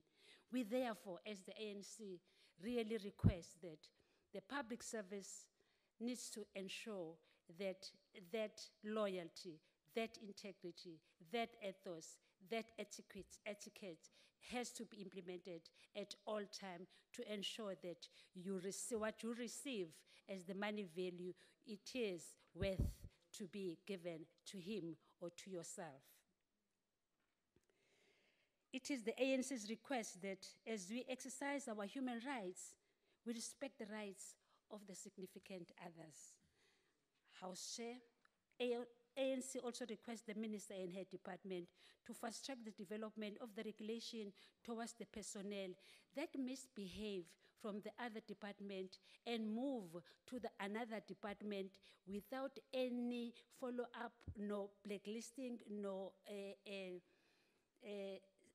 selection proper selection of those individuals. As a result, they come back to other department or into the very same department as consultant. This is due to the fact that there is no regulation that is controlling that, nor the legislation that is stopping those personnel not to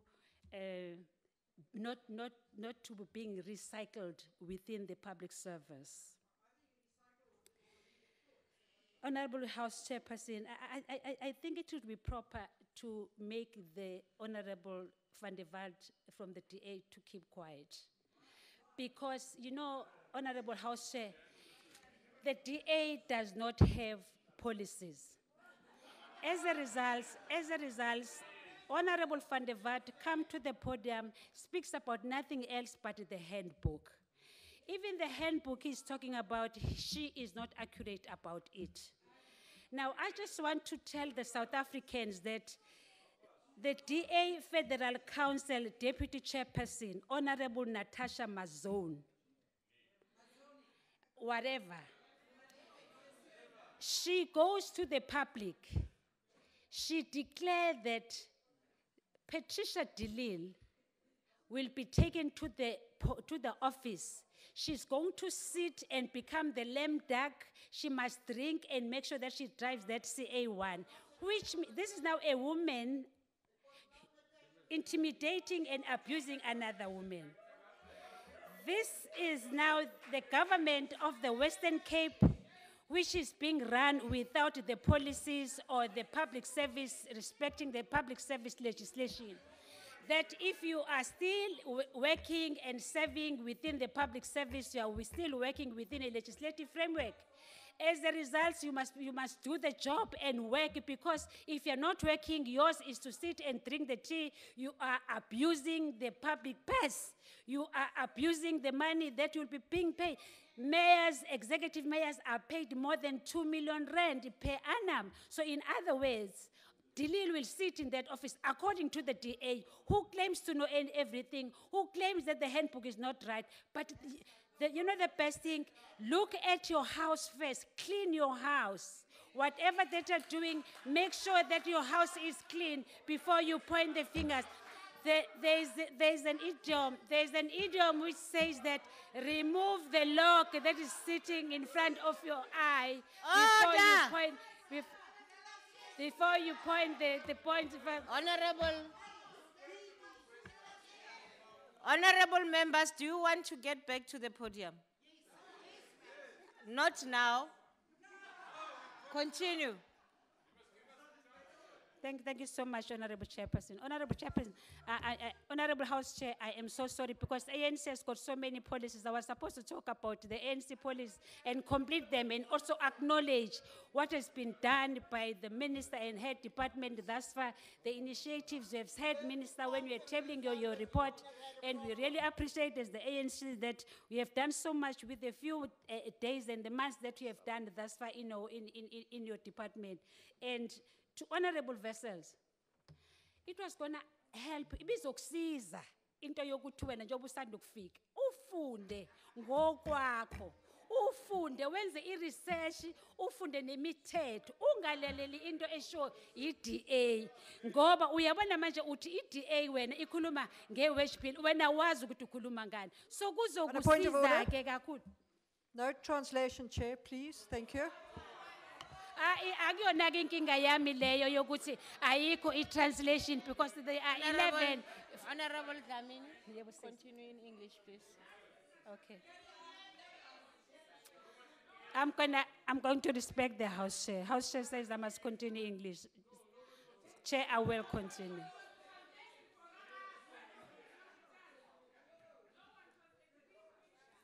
Thank you, House Chair. No, thank you, House Chair. I am saying, honorable vessels, it is going to help you a lot because they've just joined the parliament, that whenever you are about to come to the podium and talk and address the nation, because you're not addressing this house, you're addressing the nation, do the proper research. Come with the research, debate based on the research. Make sure that you don't refer your arguments to the DA, because the DA do not have policies. They don't know what they are talking about. Honorable House Chair, can I just thank you for your patience and the ANC supported the budget vote. Honorable members, we have a problem with the translation. That's why I asked her to continue, not to repeat in English. And I'm sorry for that. Thank you very much. Thank you for waking us up. We now call on the Minister to respond to the debate. Honorable Minister.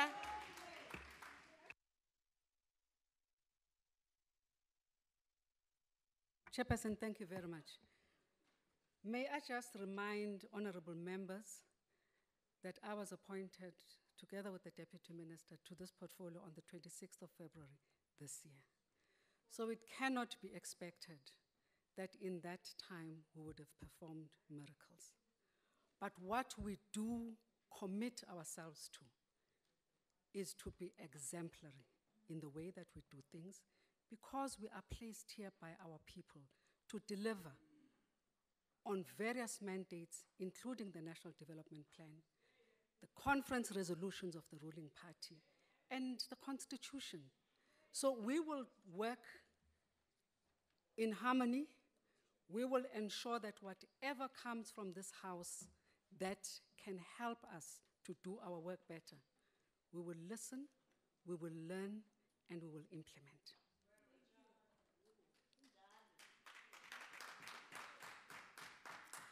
I would like to thank stakeholders, partners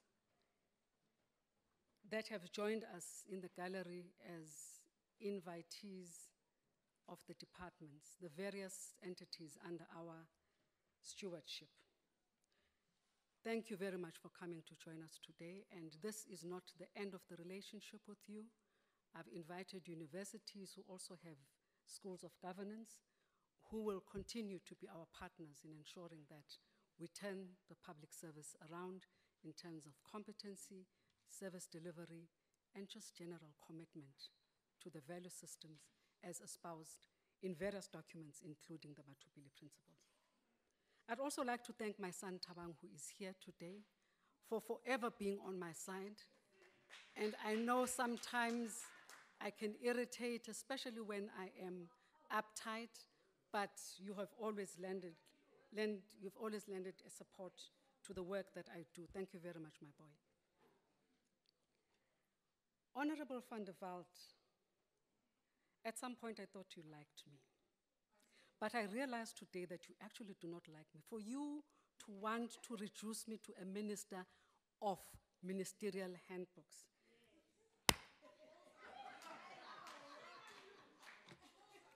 Don't do that to me. Cost reduction is not an either or. It is actually an and. Either an and or. So you can't nitpick or handpick certain things that need to be done that relate to the executive if you want a broader approach and broader picture towards cost reduction.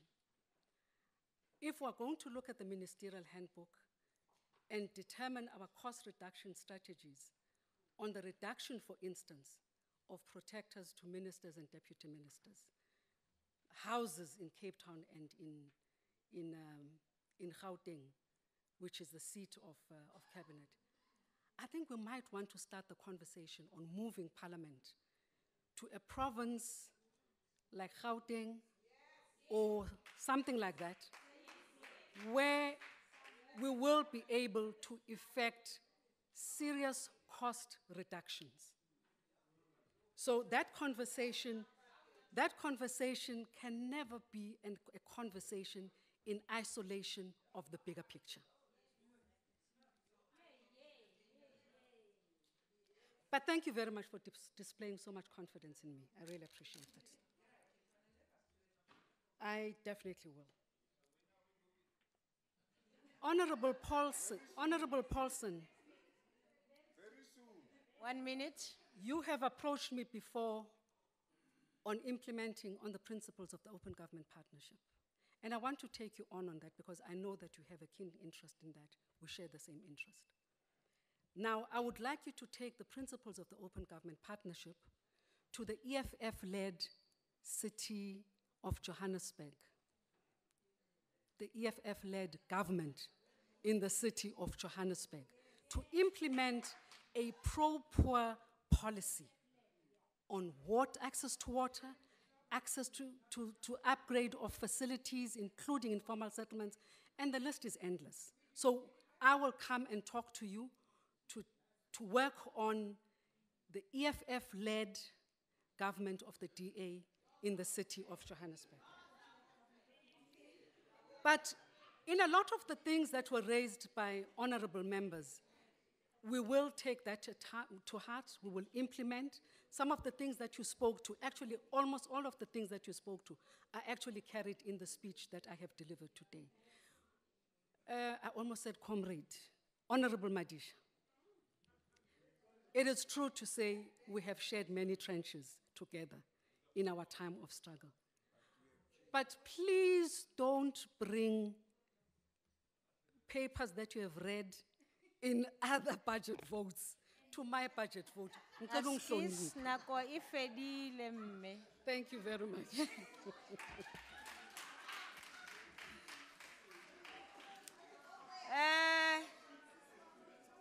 That brengt ons ten einde van die besigheid van die dag en die huis is vandag.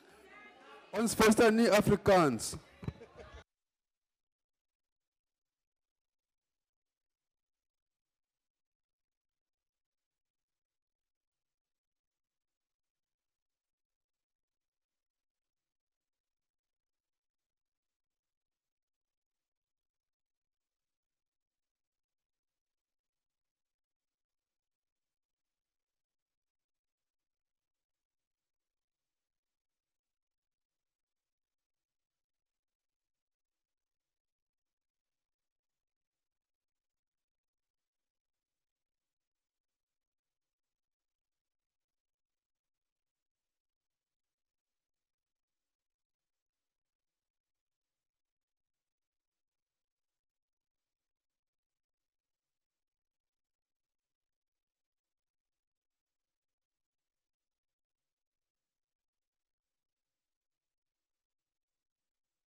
Yes, sir.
No.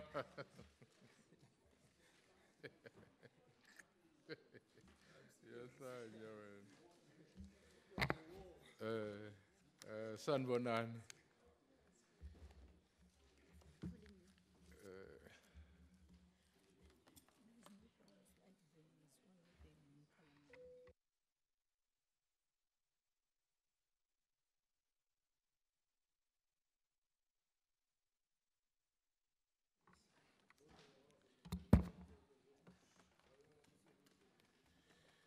Good evening, everybody. Some of us want to go and watch Barcelona. So we're suggesting that we start.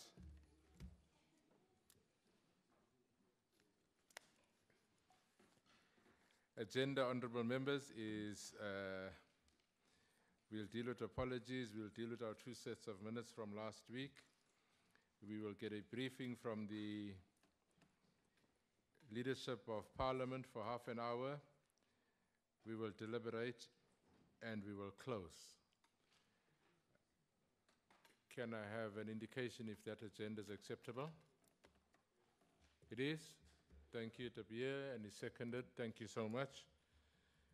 Having said that, honorable members, if we could then move to this set of minutes, the second set of minutes, you should receive a new one because there was an amendment to one paragraph, but you should have the previous set of minutes. And those minutes are the 10th of May, 13 to 1400. Got those set of minutes? In room 315, 10th of May, 13 to 1400. I put page 1 to you, honorable members. That was the afternoon meeting, page 1. Any amendments?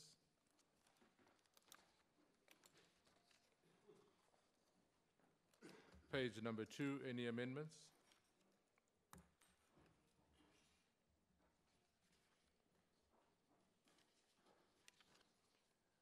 Page 3, any amendments?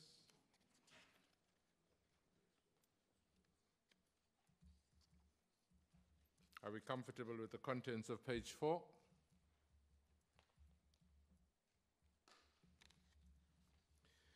And blood say faith. Can I put the whole set of minutes and ask for somebody to move the adoption of the minutes as an accurate reflection of what happened on the 10th of May? Any movers? Thank you, Honorable Isaac. Any seconders for the 1 o'clock meeting? De Beer, thank you so much, honorable members. Those sets of minutes are done. The second set of minutes would be the 1840 on the 20th. You should have received a new set of minutes because we changed one of the paragraph, one of the 327, 3.2.7 has been changed. Everything else has been the same, and you've had this set of minutes for a while. On page 1, are there any amendments?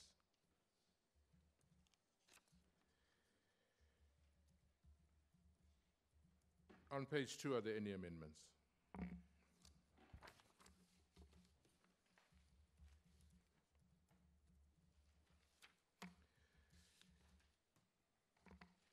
On page 3?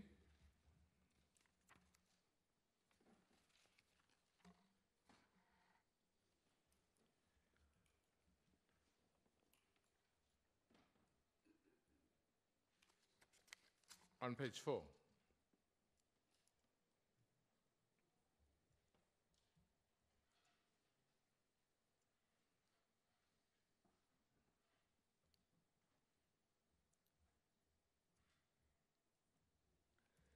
Page 5, I did ask members or indicate to members that 327 was changed. I think members should look at it. We tried to craft it so that it reflects Honorable Waters, what we were trying to say. Any changes on page 5?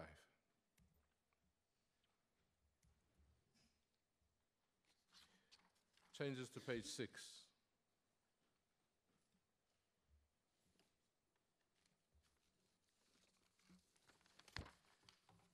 I put page 7 to the committee. Any changes?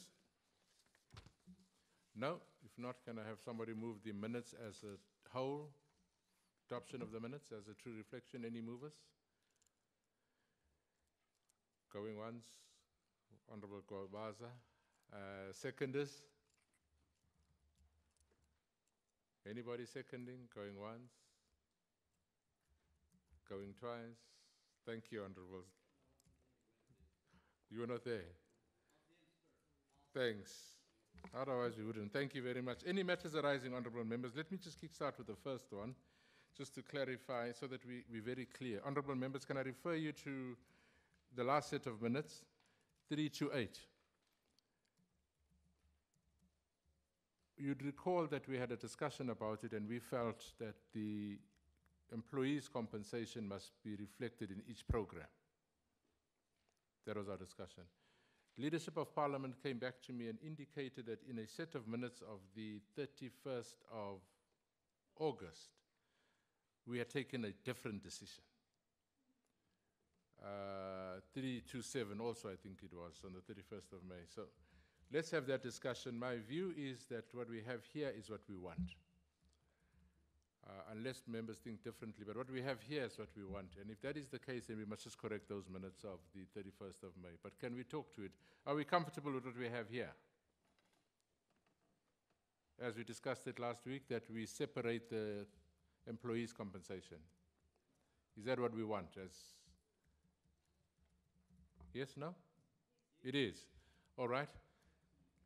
Oh, fine. So let it then reverse the decision taken on the 31st of May, 31st of August. So for the leadership of Parliament, we'd like to have the compensation of employees split between the different programs. Any other matters arising? All right. We have got the fourth quarter presentation.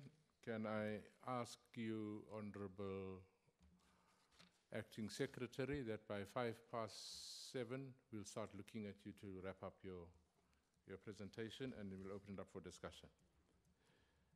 Thank you, Chairperson, and good afternoon, honorable members.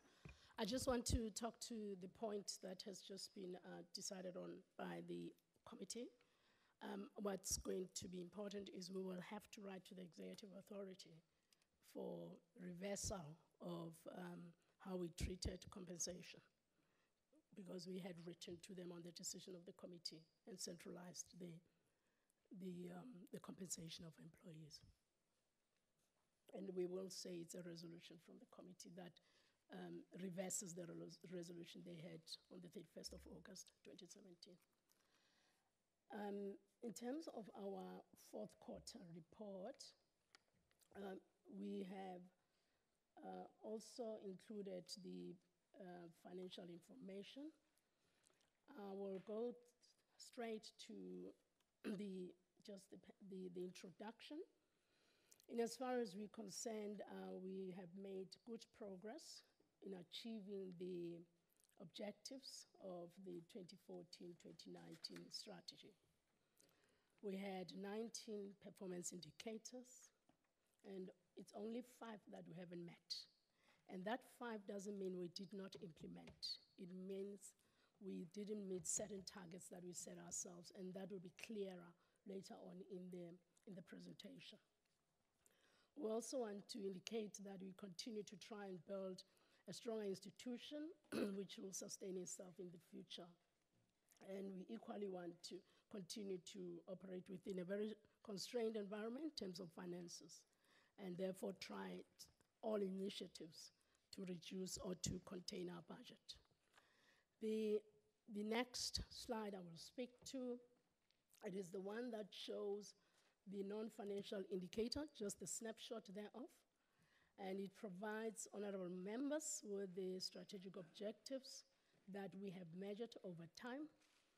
And I want to say this straddles from issues of governance, and then of course various issues on timelessness in turnaround in producing documents needed by members, and into, of course, performance, awareness, satisfaction level, as well as issues that relate to the creating a conducive environment for members to work in.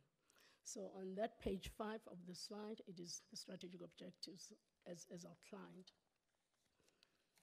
I'll move on to the next for non-financial indicator performance summary.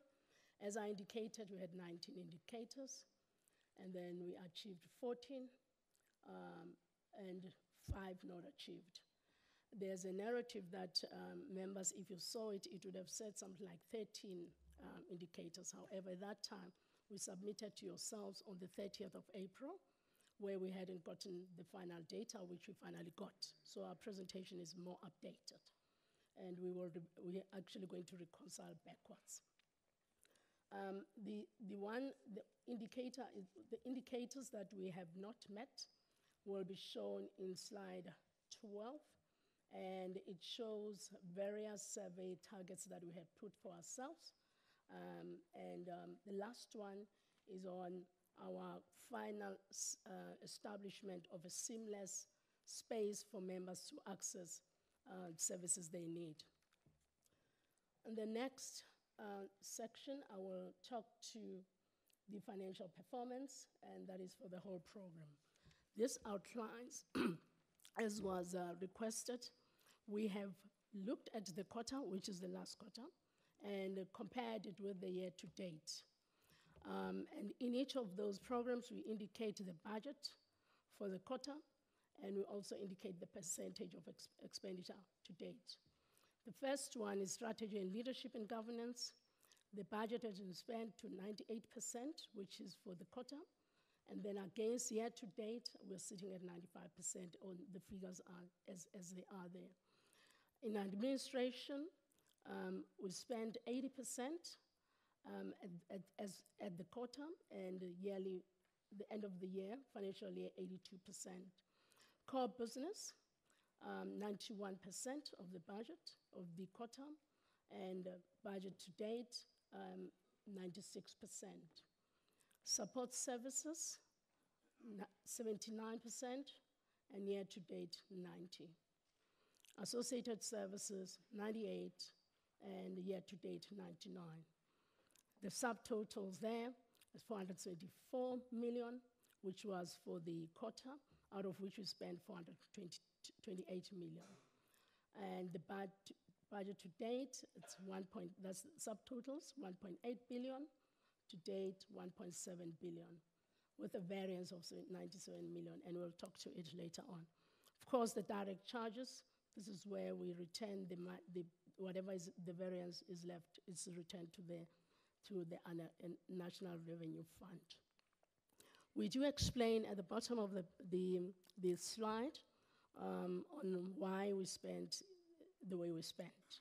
And I would take it that members would have read that, so I will not read it line by line, but I can do that if necessary. The next slide shows the breakdown in terms of the main divisions. With respect to compensation of members, to date, the percentage of spent on compensation of members is 64, actually for the quarter. For the year to date, it's 82%. And this is the 101 million that we're going to be sending back to National Treasury, as we explained earlier. Then we have compensation of employees at 92%. To date, it's 97%. Goods and services related to the APP, it's 84% to date, and was 93% at 31st of March. And goods and services members' entitlement specifically, sitting at 90 at the end of the financial year, end of the year 97, at end of the quarter rather, and end of the day, and year to date 97. Transfers to political parties, sitting at 100% across the board. And capital expenditure was at 8, the last quarter, sitting at 30%. It's a very small budget there. On the next slide, we explain the various expenditure patterns. I just want to flag one area which is, yes, the goods and services related to the APP. You will see that 31st of March 2018, we indicate what would be a variance of 47.7 million. And we do explain that a lot of that budget comes from the legislative sector, and that is the budget that comes from the EU fund, and that's got to do with the programs related to the development of seminar program that was postponed. And then, of course, the rest of the notes, as members had requested, we've actually provided for yourselves there, out of which maybe questions will come. I want to move on to performance. Program 1, which is strategy and leadership and governance. We do say here that this program has performed consistently through the 4 quarters of the year, with 2 out of 3 indicators meeting targets. And we will actually explain later on. In the next slide, we explain what the issues are. And the one is, in terms of governance schedule implementing a governance schedule implemented, in terms of ESCO meetings, those have happened. Where we do have challenges, honorable members, is it is not the submission of the financial report. It is actually the tabling. When we submit financial reports according to the FMPPLA, in 5 days' time, these reports have to be tabled. And my colleagues have said to look at what the Act says. It is impossible. The last one where we couldn't meet a deadline was on the 15th of December, where there was nobody, there was no ATC, and it was completely impossible. And my colleagues have looked at that section of the Act, which makes it quite very impractical. And you'll see in the presentation, we actually separate submission from tabling because the section talks to both. So, and it doesn't matter whether we have a coordinated process or not. The point is the 5 days of tabling is impossible. And we would like to make a recommendation or a proposal both to this committee as well as the executive authority. And the proposal is when we submit to the executive authority, we will submit with a cover memo that would then come from the executive authority and then get the financials submitted to this committee. Because it doesn't describe what tabling should be. And my colleagues can actually say a little bit, Pindela can talk a little bit about that at the time we ask questions. With respect to the analysis of reports presented to the Finance and Appropriation Committees, this is the PBO, the work of the PBO. They have exceeded their target by 11 reports submitted. The next slide just shows you, just in bar graphs, performance against target. I will not waste time on that. Coming to Program 1 and the expenditure against Program 1. With respect to the Office of the Speaker, year to date, this expenditure was 96%. And of course, in January, March, the last quarter, there was an over expenditure at about 107%. This was as a result of a lot of invoices coming in late. We do have challenges where travel agencies actually submit their invoices quite late. And we have a carryover. Sometimes we pay some invoices into the next quarter, carrying over an over expenditure into the other quarter. The Office of the Chairperson, their quarter budget at that time was 7.9 million. The actual was 8.2, and the variance was 3.34, but that's been evened out with the year to date. So there generally is no over expenditure in those offices, and there's minimal under expenditure. The PBO with a budget of 4.1 and at the quarter, and of course their total budget of 16 million, where the actual spend is 15.5 million, sitting at 96%. The Office of Institutions Supporting Democracy, their January quarter budget project was 3.2, budget to date, out of the budget of 9.1 million, they spend 9 million, which gives a minimal variance, and of course expenditure at 99%. We break it down to show you compensation of employees under that program, and I think the figures are self-explanatory. In terms of compensation of employees, we're sitting at 99%. Goods and services, 79%. There is nothing untoward in that area. The next slide provides footnotes of all the variances, which I'm sure honorable members would actually raise questions about. But a lot of it has got to do with, indeed, the invoices, as I was explaining, and some of it has got to do with some trips and conferences that were cancelled, particularly with the PBO, which didn't spend because they had an international conference that they postponed for next year, the next financial year. I'm going to move on to Program 2, if you allow me, which is 17. Program 2, Administration, we've sustained a high level of performance from quarter 3 to quarter 4. In quarter 4, all indicators were met, and that's under administration. The indicators are outlined on that table. Number of capacity building programs implemented. These are programs for members of parliament. various trainings that are conducted jointly with the sector, bulk of which is funded from the EU. And then, of course, they do track the completion rate of programs. They've exceeded the target there.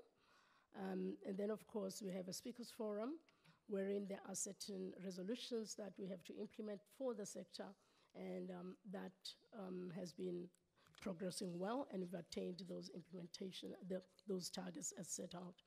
Then, of course, the latter part, I do want to say, we do say here, compliance with prescripts and regulations. This is the timely submission, and this is the point that I was referring to, that all our quarterly report, financial reports are submitted to the executive on time. So this is not a contradiction with what I was saying earlier on. It is actually indicating that we do actually comply, and the only challenge is that of tabling, which has got to do a lot with the turnaround time, which is not practical. I think the next slide just outlines those factors into bar graphs. I will not waste time on that. I'll move on to program 2 in terms of the expenditure. With respect to that program 2, under that you have the main divisions, Secretary's Office. The budget was 19 million. To date, the expenditure is 14 million, sitting at 75%. A lot of programs and plans in that office were not instituted primarily because of the changes in that office. The Office of the Chief Financial Officer had a budget of 51 million, and the expenditure is 47, sitting at 94%. The quota is as reflected in the column before that one. And strategy and management, internal audit, sitting at 75%, with a variance of 3.7. This is just the transactions that have to happen in payment of the auditor, as well as them buying an automated system of audit, assessing audit and risks, a process that we've engaged in and it's delayed. And then in terms of strategic management governance, that quota looked like there was an over expenditure. Of course, it was 190%. However, that's evened out to 99% of the budget as of the year to date. Registrar of Members' Interest has got a minimal budget, and they're sitting at 98% at the end of the year. We're sitting at 87% at the end of the quarter. Legislative sector, as indicated, at the end of the year, sitting at 68% expenditure, but that is ring-fenced budget. That is ringfenced funds from the EU. Projects, these are strategic projects that we actually use, we implement to execute strategy. It involves wiring and putting up video conferences, or shall I say, screens in the various committee rooms. And when it's sitting, when the quota ended at the budget sitting at 45, it was obviously around big invoices of anything from 5 million upwards. And it's got to do with all the projects that we're doing in the various rooms and the committee rooms, and improving our whole committee rooms with respect to recordings and so on. Then, of course, those projects normally they have the beginning, and then we pay at various milestones. The variance there, it's 6 million. Then, of course, the next level is compensation of employees in that area, which is at 93%, goods and services at 63%, and capital expenditure 100%. I'm going to move on to, I'll skip the narrative, but it does actually give a full explanation of how budget has been spent and where the weaknesses are. I'll go to core business, which is on slide 23. Once again, this is just a presentation using bar graphs. I want to move to the next.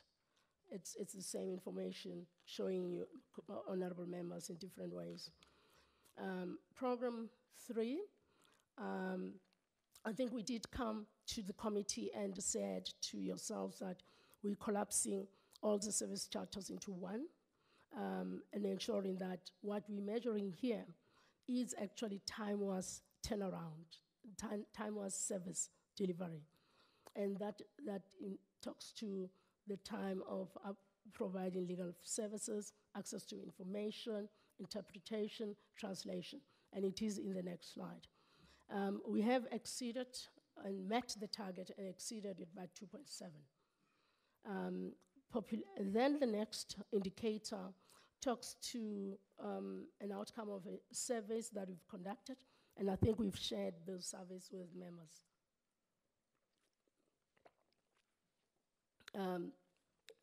The initial target we looked at was to ensure that 10% of the population participate in parliamentary processes. And that was our target, and we met the target. And then, of course, in terms of people saying they participate in population participating in parliamentary processes, that the first one is access, I'm sorry. First one is access, that's a question on its own. The second one is participation.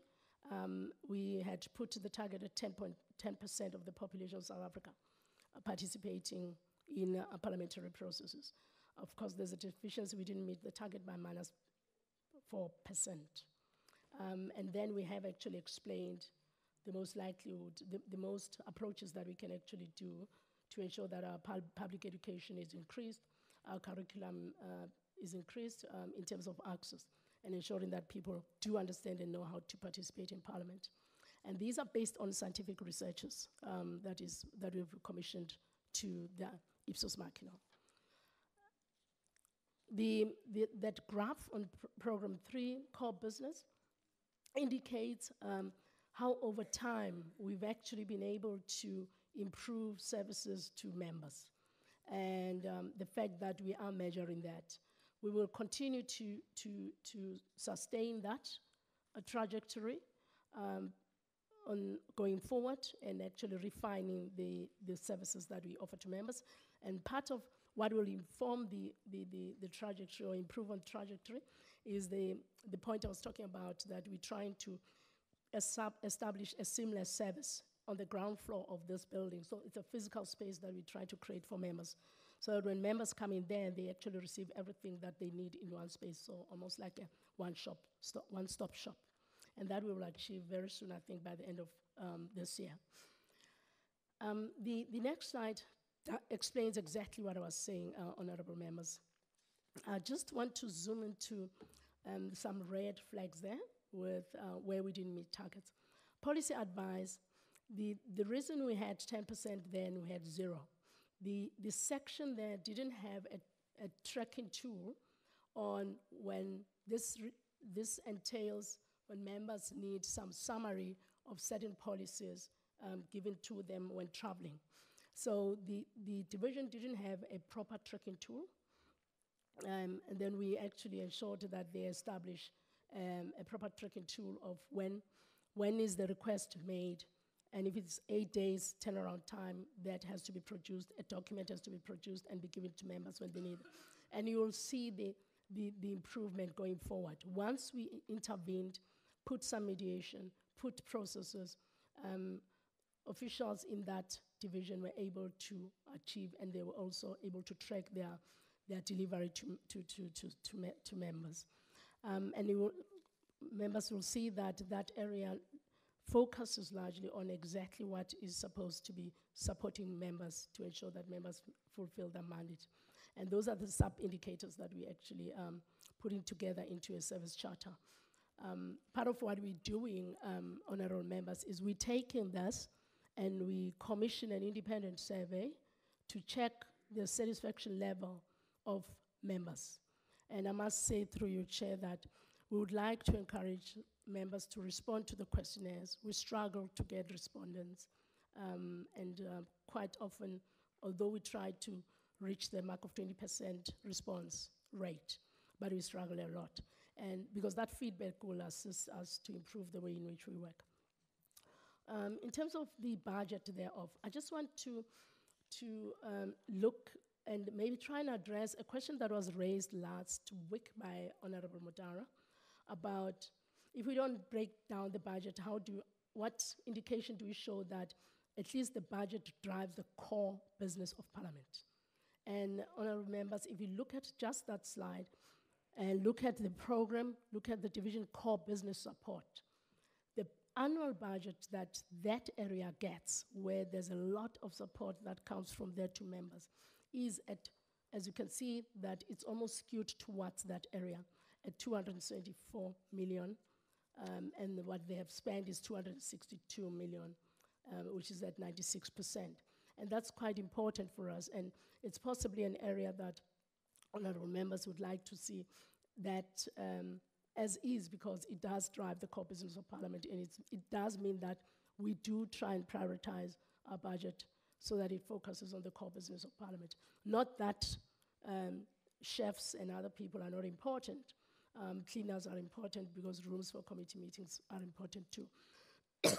Similarly, if we look at the compensation, just looking at the year to date, with respect to compensation in that area, this is the highest compensation allocation to that area, which is 423 million, and the actual is 412 million, which is 97%. Obviously, there are a whole range of vacancies and resignations in that area.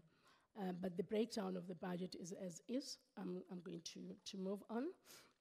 The next page talks to the footnote and the descriptions, or the explanations, I'm sorry, of how budget has been spent. I will not waste time on that one, honorable members, if you allow me. I'm going to go to program 4. Program 4, we met 3 targets, and then 2 of those were not met. And then we do give explanations there, and these are the ones we were talking about, the 2 surveys that we're conducting. I want to go to the next slide that shows exactly what we haven't met and what we met. With regard to the client satisfaction level, we missed the target by negative 3.5. Our annual target was actually quite high compared, thinking about the fact that we only implementing this survey for the 2nd time in the history of Parliament. However, we think we're going in the right direction. If it's less than 5%, it's not significant statistically. And then, of course, with respect to the population who are aware of the business of Parliament, that's exceeded the target, and we're sitting at 24%, that's actual, I'm sorry, with a variance of 12.2%, and these are 12.25%. These are the surveys that are being conducted and guided by the various divisions. Of course, there we also assess universal access. This is about the uptime of websites and access to our whole information and communications technologies, our ability to ensure that members have got access to our website, to usage of emails, and of course, social media, and all of that which talks to ICTs. And that we track it over time. We track performance around that area, as well as the extent of securing our networks. The annual target there is 70%, and of course the fourth quarter actual target is 72%, exceeded by 2%. Client satisfaction, which was an annual target, just marginally low by just minus 0.3%, completely insignificant. Then, of course, the talent management index, which has got various indices or variables, the target has been exceeded. In relation to the budget, on the next page, I would just want to highlight one area where there is an under expenditure of at 88%. This one on ICT on 88% is precisely because of the ICTs, that laptops and computers that we've just procured quite late, and the invoices have gone through. But together with the fact that the strength of the rand impacted or reduced positively on our side, so the cost of purchasing was much lower because of the strength of the rand. And then, of course, PCS with an 85%, that doesn't mean they haven't done their work. We had strong negotiations around flighting, advertising, and ensuring that where we place our media, we actually negotiate the costs of airtime. And then, of course, the Institute support services, sitting at 92. The rest of the programs there actually are sitting at various expenditure at various points, and not so bad. Compensation of employees, the percentage as for year to date, it's 97%, goods and services 87%, capital expenditure 10% year to date. There's notes that I'm going to again just not go through, and then go to almost the last slide, Program 5. That is straightforward. Program 5 has 4 indicators. 3 have been met, 1 target was not met.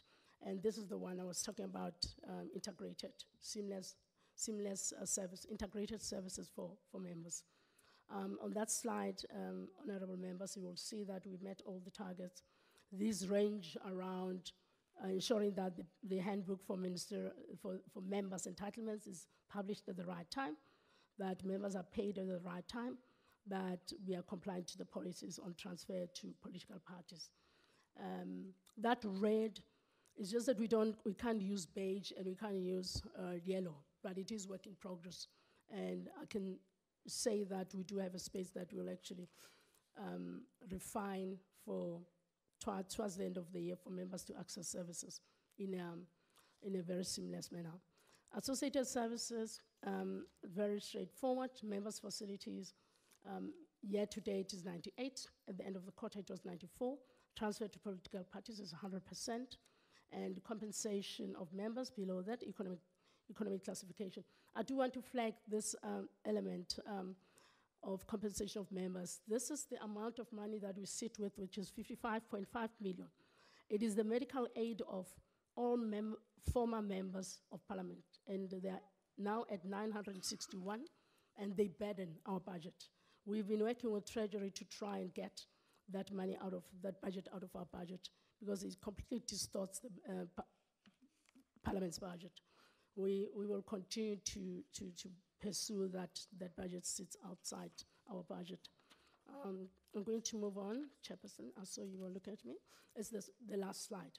Direct charges are straightforward, honorable members. These are salaries of members, and they're sitting at 82. And this is the area where we have 101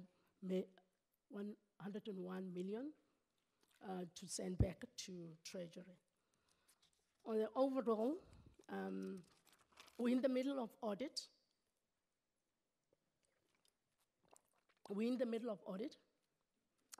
Generally, we think we've done well. And we do have challenges. We are aware of them.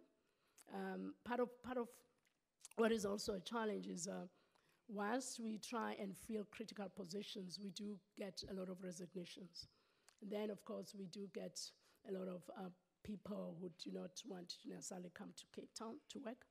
But one of the things that we also are doing is to re-engineer our institution in terms of administration and try and establish a macro organization that would actually have shared services and actually emphasize the need for skills that would support members. And I wish to end our presentation at that point, Chairperson. Thank you. Thank you very much, Acting Secretary. Let's engage honourable members. Can we use the same methodology that we always use? 3 questions, follow up, and we give it to somebody else, and it'll be around 2 if there's need to. Is that okay with everybody? We can go that route. Anybody wants to start? Or must I kick start? Anybody wants to start? Honourable, let's start. Ladies first, Mente. Then we will take Steenhuisen, and then Waters, and then Coleman. Honourable Mente. Thank you, Chair.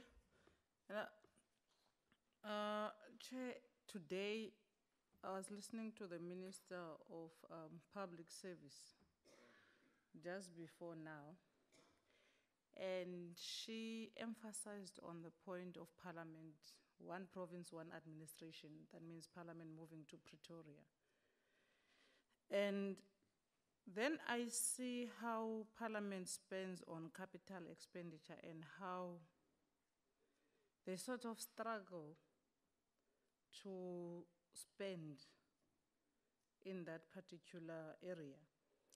And when I look at it in terms of the fleet and the computers and how the explanation is given to us, it then tells us that it's not spent in line with the idea of moving Parliament to Pretoria.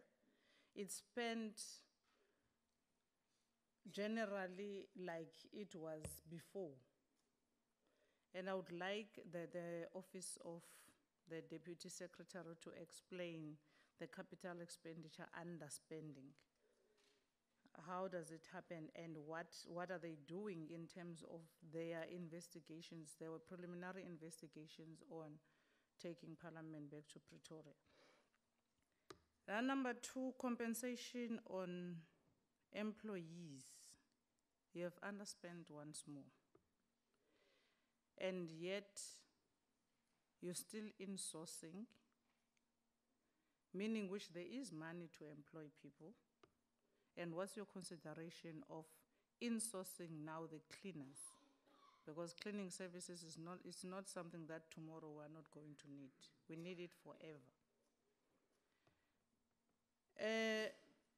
Then there's something that doesn't sit well with me. I hear your explanation in terms of the turnaround time on Program 1 and Program 3, which are a result of you having reached 67 and 66 respectively in terms of your target.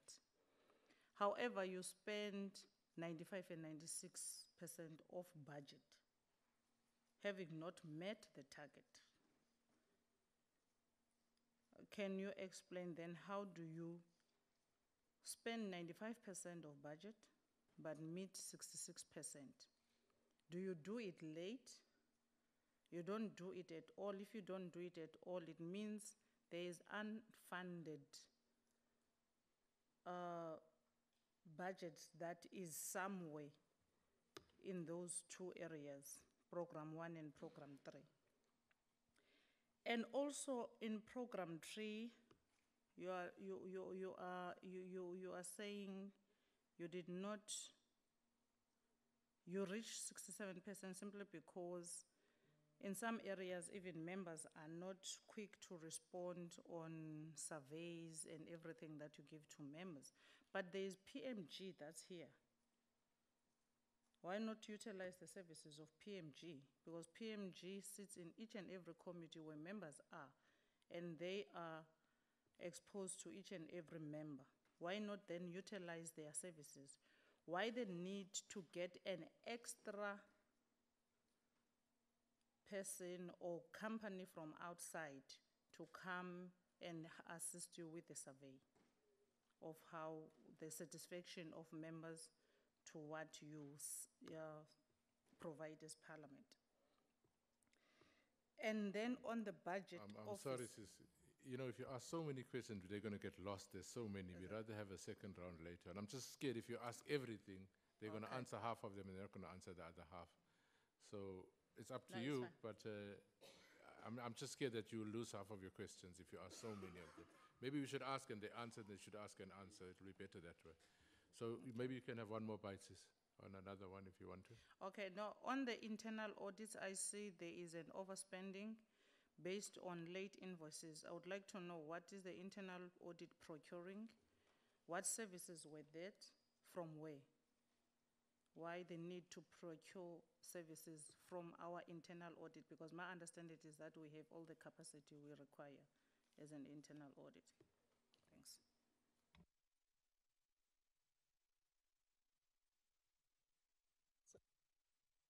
Sure. On the matter of Parliament moving, and that also impacts on the under expenditure. I think at the State of the Nation address, the former president said Parliament will have to establish its own,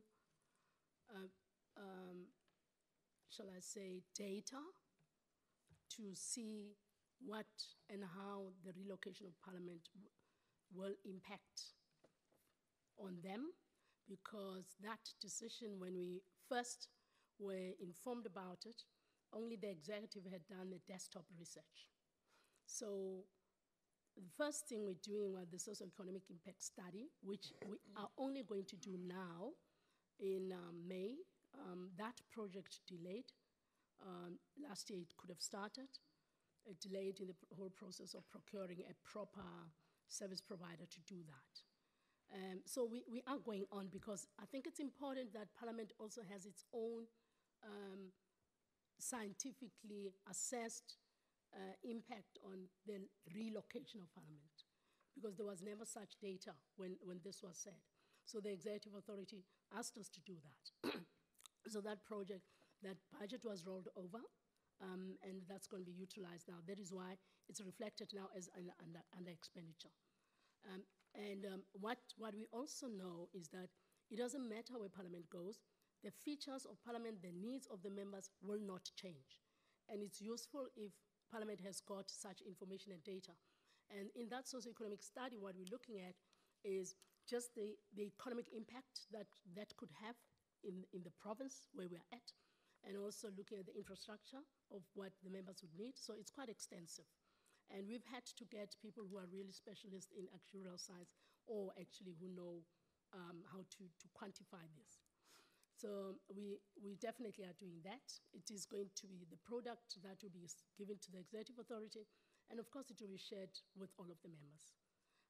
And then that reflects also as an expenditure, because by the 31st of March, we hadn't raised a PO, a purchasing offer. Similarly with replacing our fleet, because I think we move from the premise that Parliament should continue doing that business. And part of what we're trying to, to wean ourselves from is to depend entirely on